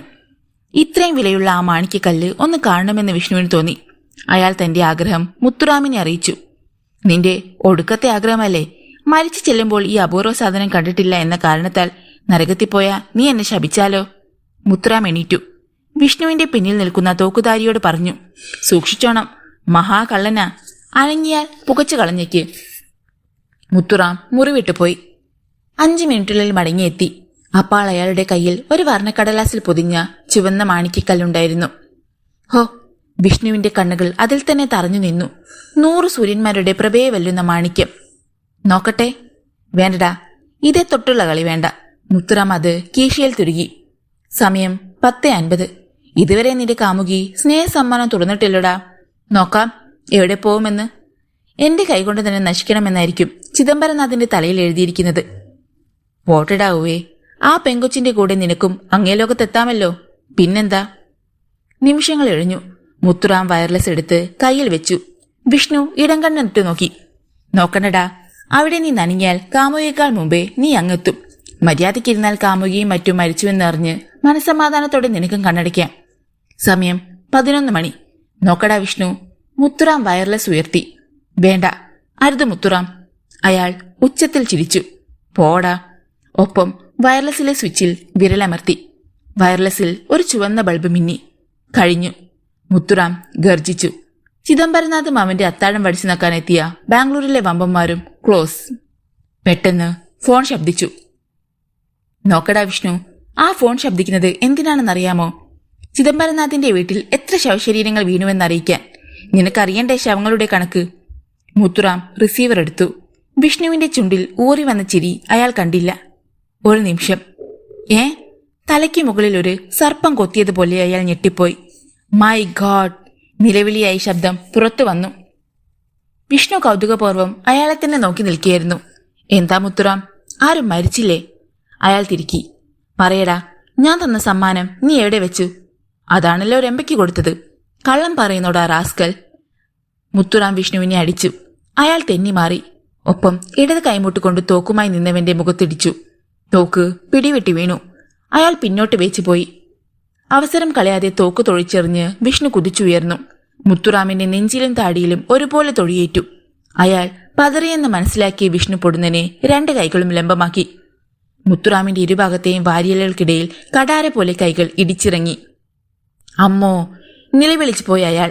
അയാളുടെ 2 കൈകളുടെയും ചലനശേഷി നഷ്ടപ്പെട്ടിരുന്നു. പിന്നോട്ട് പോയ അംഗരക്ഷകൻ പാഞ്ഞെത്തി. വിഷ്ണുവിന്റെ വലത് കൈപ്പത്തി അയാളുടെ കഴുത്തിൽ ആഞ്ഞു വീണു. ഒരു നിലവിളിയോടെ അയാൾ തറയിൽ പതിച്ചു. തന്റെ കൈകൾ ഇനി ചലിക്കില്ലെന്ന് മനസ്സിലാക്കിയ മുത്തുറാം ഓടി രക്ഷപ്പെടുവാൻ ശ്രമിക്കുമ്പോൾ വിഷ്ണു കാലിൽ തട്ടി വീഴ്ത്തി. വിഷ്ണു മുത്തുറാമിനെ തറയിലേക്ക് ചവിട്ടി അമർത്തിക്കൊണ്ട് റിസീവർ എടുത്തു. ഡിവൈഎസ്പി ശങ്കറിന് ഫോൺ ചെയ്തു. നേരത്തെ തന്നെ ശങ്കറോട് വിവരം പറഞ്ഞിരിക്കുകയായിരുന്നു. റിസീവർ വെച്ചിട്ട് അയാൾ മുത്തുറാമിനെ പിടിച്ചുയർത്തി. നട്ടലിന് മുകളിൽ മടക്കിയ കൈമുട്ടുകൊണ്ട് ഒന്ന് കൊടുത്തു. ഇനി നീ ഇവിടെ കിടന്നോളൂ. വിഷ്ണു ആ മുറിയിൽ നിന്ന് പുറത്തേക്കുള്ള വാതിലുകൾ അടച്ചിട്ടു. ഇനി ആരെങ്കിലും വന്നാൽ തനിക്ക് ജോലിയാകും. നേരത്തെ തോക്കുമായി നിന്നവനും ബോധമില്ലാതെ തറയിൽ കിടക്കുകയാണ്. വിഷ്ണുവർദ്ധൻ മുത്തുറാമിനെ തറയിൽ നിന്ന് ഉയർത്തി കസേരയിലേക്കിട്ടു. കൊല്ലല്ലടാ വിഷ്ണു, അയാൾ നിലവിളിച്ചു. എന്നെ പഴയതുപോലെ ആക്കടാ. നിനക്ക് ഞാൻ എന്ത് വേണമെങ്കിലും തരാം. അത് വേണ്ട മുത്തുറാം, നിനക്ക് സംസാരിക്കാനുള്ള കഴിവ് ഇപ്പോഴുമുണ്ടല്ലോ. അത് ഞാൻ ബാക്കി വെച്ചല്ലോ. ശത്രുവിന് 2 ചാൻസ് ഞാൻ കൊടുക്കാറില്ല. അതുകൊണ്ട് ഇനിയുള്ള കാലം നിനക്കിങ്ങനെ കഴിയാം. വിഷ്ണു അയാളുടെ കീശയിൽ നിന്ന് ആ ചുവന്ന മാണിക്യക്കല്ലെടുത്തു. അത് കൊണ്ടുപോകരുത്. തന്നെത്താൻ നടക്കാൻ പോലും കഴിയാത്ത നിനക്ക് ഇതുകൊണ്ട് എന്ത് പ്രയോജനമാടാ? ഇതിനി എന്തൊക്കെ ഇരിക്കട്ടെ. വിഷ്ണു അത് പാന്റിന്റെ കീശയിൽ തിരുകി. വെളിയിൽ വെടിയൊച്ചകളും ആർത്തനാദങ്ങളുമൊക്കെ കേട്ടു. ശങ്കറും പോലീസും എത്തിയിരിക്കുന്നുവെന്ന് വിഷ്ണുവർദ്ധൻ ഉറപ്പായി. ചോദിക്കാൻ മറന്നല്ലോ മുത്തുറാം, ഫോണിലൂടെ വന്ന സന്ദേശം എന്തായിരുന്നു? ചിദംബരനാഥിന്റെ ബംഗ്ലാവ് തകർന്നെന്നോ നിന്റെ താവളങ്ങളിൽ ഒരെണ്ണം തകർന്നെന്നോ? അസഹ്യമായ വേദനയ്ക്കിടയിലെ മുത്തുറാം പല്ല് കടിച്ചു. നീ ചതിച്ചു. നിനക്ക് മാത്രമല്ലല്ലോ അതറിയാവുന്നത്. വിഷ്ണു എങ്ങനെയാണത് ചെയ്തതെന്ന് മുത്തുറാം ചോദിച്ചില്ല. തലേന്ന് രാത്രിയിൽ രംഭയ്ക്കുള്ള സമ്മാനം വാങ്ങി മടങ്ങുമ്പോൾ അറിഞ്ഞുകൊണ്ടാണ് വിഷ്ണു ബൈക്കിന്റെ താക്കോൽ ടീപ്പോയിൽ വെച്ചിട്ട് പോന്നത്. ഒപ്പമുണ്ടായിരുന്നവൻ താക്കോൽ എടുക്കാൻ പോയ നേരത്ത് ഒരു നിമിഷം കൊണ്ട് വിഷ്ണു താൻ നിന്ന മുറിയിലെ ലൈറ്റ് അണയ്ക്കുകയും ആ സമ്മാനം അവിടെ ഉണ്ടായിരുന്ന അലമാരയ്ക്ക് പിന്നിലേക്ക് വെക്കുകയും ചെയ്തു. ലൈറ്റ് അണച്ചത് കാരണം ക്യാമറ കണ്ണുകൾക്ക് പോലും അത് കണ്ടെത്താനായില്ല. നേരത്തെ വാങ്ങിവെച്ചിരുന്ന മറ്റൊരു സമ്മാനമാണ് രംഭയ്ക്ക് കൊടുത്തത്. വാതിലിൽ തട്ട് കേട്ടു. അകത്തേക്ക് വന്ന ശങ്കർ അമ്പരപ്പോടെയാണ് മുത്തുറാമിനെ നോക്കിയത്. പോലീസ് റെക്കോർഡുകളിൽ ഇവൻ മരിച്ചു കഴിഞ്ഞതാണ്. ശങ്കർ ഓടി വന്ന് മുത്തുറാമിന്റെ മുഖമടച്ച് ഒന്ന് കൊടുത്തു. വിഷ്ണു, ശങ്കർ അമ്പരപ്പോടെ വിളിച്ചു. ഇയാളെ നീ? ഇല്ല, അയാൾക്ക് സംസാരിക്കാൻ ഞാൻ അനുവാദം കൊടുത്തിട്ടുണ്ട്. ബാക്കിയുള്ളതൊക്കെ ഞാൻ തളർത്തി കഴിഞ്ഞു. ഇനിയുള്ള കാര്യങ്ങളൊക്കെ സാറിന്. മരിച്ചുവെന്ന് മറ്റുള്ളവരെ വിശ്വസിപ്പിച്ച് ഇത്രയും കാലം അധോലോകത്തെ അറിയപ്പെടാത്ത ചക്രവർത്തിയായി കഴിഞ്ഞ ഇവന് ഒരു ക്രെഡിറ്റും സാറിന്. ഒത്താൽ ഒരു പ്രമോഷൻ ഉറപ്പാണ്. അയാൾ നടന്നു കഴിഞ്ഞു. നീ ഒന്ന് നിന്നേ. ശങ്കറൊപ്പമെത്തി. ഒരു ഉപകാരം കൂടി നീ എനിക്ക് ചെയ്തു തരണം. പറയൂ. മുത്തുറാമിനെ പഴയതുപോലെ ആക്കി തരണം. ഇവനെയും വലിച്ചിടിച്ച് നെഞ്ചി വിരിച്ച് എനിക്ക് സ്റ്റേഷനിലേക്ക് കയറി ചെല്ലണം. ഇയാൾ അപകടകാരിയാണ്. എവിടെ? ശങ്കറുടെ അടുത്തോ? കുറെ കാലമായി കൈത്തരിപ്പൊന്ന് തീർത്തിട്ട്. ഒരു നിമിഷം ആലോചിച്ച് നിന്നിട്ട് വിഷ്ണുവർദ്ധൻ പറഞ്ഞു, ശരി. അയാൾ തിരികെ മുത്തുറാമിന്റെ അരികിലെത്തി. ശങ്കറുടെ നിർദ്ദേശാനുസരണം പോലീസുകാർ അയാളുടെ കൈയും കാലുകളും ചങ്ങല കൊണ്ട് ബന്ധിച്ചു. ഇനി എല്ലാവരും ഒന്ന് കണ്ണടച്ച് നിൽക്കണം, വിഷ്ണു പറഞ്ഞു. അവർ അനുസരിച്ചു. എന്തൊക്കെയോ ശബ്ദങ്ങൾ കേട്ടു. കണ്ണു തുറക്കുമ്പോൾ മുത്തുറാം തറയിൽ നിന്നും ഒരു കാളക്കൂട്ടിനെ പോലെ ചാടി എണീക്കുകയായിരുന്നു. ശങ്കർ അയാളെ പിടിച്ചമർത്തി. എന്റെ കല്ല് താടാ. മുത്തുറാം വിഷ്ണുവിനെ നോക്കി അലറി. കല്ലോ? ശങ്കർ നെറ്റിച്ചുളിച്ചു. അതെ അതെ, വിഷ്ണു പറഞ്ഞു. ചെവിക്കല്ല്. അവിടെ 4 കിട്ടാത്തതിന്റെ കുഴപ്പം അയാൾക്ക്. എടാ, അത് തന്നിട്ട് പോകാൻ. വിഷ്ണു തിരിഞ്ഞ് മുത്തുറാമിന്റെ അടുത്തെത്തി. നോക്ക്, ഈ കൈയുടെ രുചി അറിയാമല്ലോ. പിന്നെ മുത്തുറാം മിണ്ടിയില്ല. അടുത്ത ദിവസം ബാർ അടിച്ച് ഫിറ്റായിരിക്കുകയാണ് ഡിവൈഎസ്പി ശങ്കറും വിഷ്ണുവർദ്ധനും. വിഷ്ണുവിന്റെ ആ ദിവസത്തെ മുഴുവൻ ചിലവും ശങ്കർ ഏറ്റിരിക്കുകയാണ്. അന്നത്തെ പത്രങ്ങൾ മുഴുവൻ ശങ്കറെ വാനോളം പുകഴ്ത്തിയിരിക്കുന്നു. പോലീസ് റെക്കോർഡുകളിൽ മരണമടഞ്ഞു എന്ന് എഴുതിയിട്ടുള്ള ഒരു കുറ്റവാളിയല്ലേ ശങ്കർ അറസ്റ്റ് ചെയ്തിരിക്കുന്നത്. മാത്രമോ, കോടികൾ വിലമതിക്കുന്ന ആയുധങ്ങൾ, സ്വർണം, മയക്കുമരുന്ന്, കള്ളനോട്ടുകൾ, ആകെ കോടി 50 കോടിയിൽ കുറയില്ല എന്നാണ് കണക്ക്. ചില വിദേശ രാഷ്ട്രങ്ങളുമായി രഹസ്യബന്ധം, ചാലപ്രവർത്തനം നടത്തിയതിന്റെ രേഖകൾ. ശങ്കറിന് പ്രമോഷൻ ഉറപ്പാണ്. ഗ്ലാസ്സിൽ അവശേഷിച്ച മദ്യവും ഊറിക്കുടിച്ചുകൊണ്ട് ശങ്കർ തല ഉയർത്തി. എടാ, വേണമെങ്കിൽ ആവശ്യത്തിന് വാങ്ങി വിഴുങ്ങിക്കോണം, അല്ലാതെ ശങ്കർ എച്ചിയാണെന്ന് നാളെ പറഞ്ഞേക്കരുത്. മതി സാറേ. ആ, മതിയെങ്കി മതി. ഇനി എനിക്ക് നിന്നോടൊരു കാര്യം ചോദിക്കാനുണ്ട്. സത്യമേ പറയാവൂ. മുത്തുറാമിന്റെ കയ്യിൽ നിന്ന് നീ ചുവന്ന മാണിക്കക്കല്ല് തട്ടിയെടുത്തോ? കോടികൾ വിലയുള്ള ഒന്ന്. ഇല്ല, കള്ളം പറയരുത്. ഈ സാറിന് യാതൊരു വിവരവുമില്ല. ചുവന്ന നിറത്തിലുള്ള മാണിക്കക്കല്ലേ ഇല്ല. അതറിയാമോ? ഇല്ല. എന്നാൽ അറിയണം. അങ്ങനെയൊന്നുമില്ല. വിഷ്ണു എണീറ്റു. ഇനിയിരുന്നാൽ ശരിയാകില്ലെന്നറിയാം. മദ്യപിച്ചാണെങ്കിലും ശങ്കർ സാർ ആളുമെടുക്കാനാ. താൻ പറഞ്ഞത് കളവാണെന്ന് മനസ്സിലാവും. സാറേ, എനിക്കിത്തിരി ധൃതിയുണ്ട്. എടാ, അവിടെ നിന്നേ. ചുവന്ന മാണിക്കക്കല്ലുണ്ടടാ. എങ്കിൽ സാറൊരെണ്ണം വാങ്ങിച്ച് വീട്ടിൽ കൊണ്ടുപോയി വെക്കേ. വിഷ്ണു വാതിൽ തള്ളി തുറന്ന് തന്റെ ബൈക്കിനടുത്തെത്തി. എന്നാ നമ്മുടെ കല്യാണം? സിനിമാ തിയേറ്ററിൽ വിഷ്ണുവർദ്ധനോട് ചേർന്നിരുന്ന് രംഭ ചോദിച്ചു. അതോ, അതെപ്പോ വേണമെങ്കിലും ആകാമല്ലോ. താൻ നോട്ടമിട്ടിട്ടുള്ള മറ്റു പെൺകുട്ടികളെ പോലെ ഇവളെയും വിഷ്ണു ഒരു ദിവസം ഹോട്ടൽ മുറിയിൽ കൊണ്ടുപോവുകയും മദനഗളികൾ അടുകയും ചെയ്തിരുന്നു. എനിക്കൊരു സംശയം. അവൾ വിഷ്ണുവിന്റെ കാതിൽ മന്ത്രിച്ചു. എന്തെങ്കിലും കുഴപ്പമുണ്ടോ എന്ന്. എങ്കിൽ അതിന് സർക്കാർ ഉത്തരം പറഞ്ഞേ തീരൂ. സർക്കാരോ? രംഭ അമ്പരന്നു. അതെ, അവർ ദിവസവും 2 നേരം ടിവിയിലൂടെ കാണിക്കാറുള്ള പ്രതിരോധന മാർഗമല്ലേ നമ്മൾ ഉപയോഗിച്ചത്. രംഭ നാണിച്ചുപോയി. കോളേജ് സ്റ്റുഡൻസ് ആണെന്ന് തോന്നുന്നു 2 സുന്ദരി പെൺപിള്ളേർ തിയേറ്ററിലേക്ക് കടന്നു വരുന്നത് കണ്ടു. വിഷ്ണുവിന്റെ കണ്ണുകൾ അവരിലേക്കായി. വിഷ്ണു സാർ. അലിയാർക്ക് ശേഷം അധോലോക സിംഹാസനത്തിൽ വിഷ്ണുവർദ്ധൻ അവരോധിതനാക്കിയ ആ മനുഷ്യൻ ഭവ്യതയോടെ വിളിച്ചു. പറഞ്ഞോളൂ. അയാൾ ഒരു പെൺകുട്ടിയുടെ ഫോട്ടോ ആസ്വദിക്കുകയാണ്. രാമരാജ ഗൌഡയുടെയും നിജലിംഗപ്പയുടെയും സംഘങ്ങളിലുണ്ടായിരുന്നവർ ഇപ്പോൾ എന്റെ അരികിൽ അഭയം തേടി വരികയാണ്. വരട്ടെ. അവരിൽ വിശ്വസിക്കാൻ കൊള്ളാവുന്നവരെ സംഘത്തിൽ ചേർക്കുന്നതിൽ തെറ്റില്ലല്ലോ. ഞാൻ എങ്ങനെ പറഞ്ഞോ? ഞാൻ പറഞ്ഞു വന്നത് അതല്ല. എങ്കി പറഞ്ഞു വന്നത് പറ. വിഷ്ണുവാസ് സാർ ഈ അധോലോകത്തിന്റെ നേതൃസ്ഥാനം ഏറ്റെടുക്കണം. സംഘത്തിലുള്ള എല്ലാവരുമായി ആലോചിച്ചിട്ടാണ് ഞാൻ വന്നിരിക്കുന്നത്. എല്ലാവർക്കും ഈ അഭിപ്രായം തന്നെ. ആവശ്യമില്ലാത്ത കാര്യം വല്ലതും ആലോചിക്കാൻ തന്നോട് ആരെങ്കിലും പറഞ്ഞോ? എനിക്ക് ഇങ്ങനെയൊക്കെ കഴിഞ്ഞാൽ മതി. പിന്നെ ഒരു കാര്യം, അധോലോകമാണെന്ന് വെച്ച് എന്ത് തമ്മാടിത്തത്തിന് മുതിരരുത്. ചെയ്യുന്ന കാര്യങ്ങൾ 2 തവണ ആലോചിച്ചിട്ട് വേണം ചെയ്യാൻ. അയാൾ ഭവ്യതയോടെ തലയാട്ടി. എന്നാ പൊയ്ക്കോ, ഞാൻ ഈ പെങ്കൊച്ചിന്റെ ഫോട്ടോ ഒന്ന് ആസ്വദിക്കട്ടെ. ലാൽബാഗ്. സായാഹ്ന കാറ്റേറ്റ് അങ്ങനെ സിമന്റ് ബെഞ്ചിൽ ചാരിയിരിക്കുകയാണ് വിഷ്ണുവർദ്ധൻ. പതിവ് പോലെ കടലക്കാരൻ പയ്യൻ 100 രൂപ വീശിയിട്ട് ഗേറ്റിലേക്ക് അയച്ചിരിക്കുകയാണ്. നല്ല പെങ്കൊച്ചുങ്ങൾ വല്ലതും വരുന്നുണ്ടോ എന്ന് നോക്കാൻ. അണ്ണാ. കടല വിൽപ്പനക്കാരൻ പയ്യൻ കുതിച്ചു വന്നു. വിഷ്ണുവിന്റെ മുഖം തെളിഞ്ഞു. ഒരു ഉഗ്രൻ ചരക്ക്. വെറും ചരക്കല്ല, കിടിലൻ. എന്തിയടാ? വിഷ്ണു ചുയിങ്കം ആഞ്ഞു ചവച്ചു. വരുന്നുണ്ട്. ഒപ്പം ഒരു കൊച്ചു പയ്യനുണ്ട്. അവളുടെ മോനാണോ? ഒരിക്കലുമല്ല. വിഷ്ണു മുന്നോട്ട് നീങ്ങി. ഒപ്പം അവനും. എന്തിയേടാ? ദാ നോക്ക്. അവൻ കൈ ചൂണ്ടി. വിഷ്ണുവിന്റെ മുഖം വിളറി. ഒരു 90 വയസ്സെങ്കിലും കാണും. പടുവൃദ്ധ. അവരുടെ കൈക്ക് പിടിച്ചുകൊണ്ട് കൊച്ചു പയ്യൻ സാവധാനം നടന്നു വരുന്നു. എടാ. കോപത്തോടെ വിഷ്ണു തലതിരിച്ചു. പക്ഷേ കടല വിൽപ്പനക്കാരൻ പയ്യന്റെ പൊടി പോലും അവിടെയില്ലായിരുന്നു. വൺ മാൻ ആർമി അവസാനിച്ചു.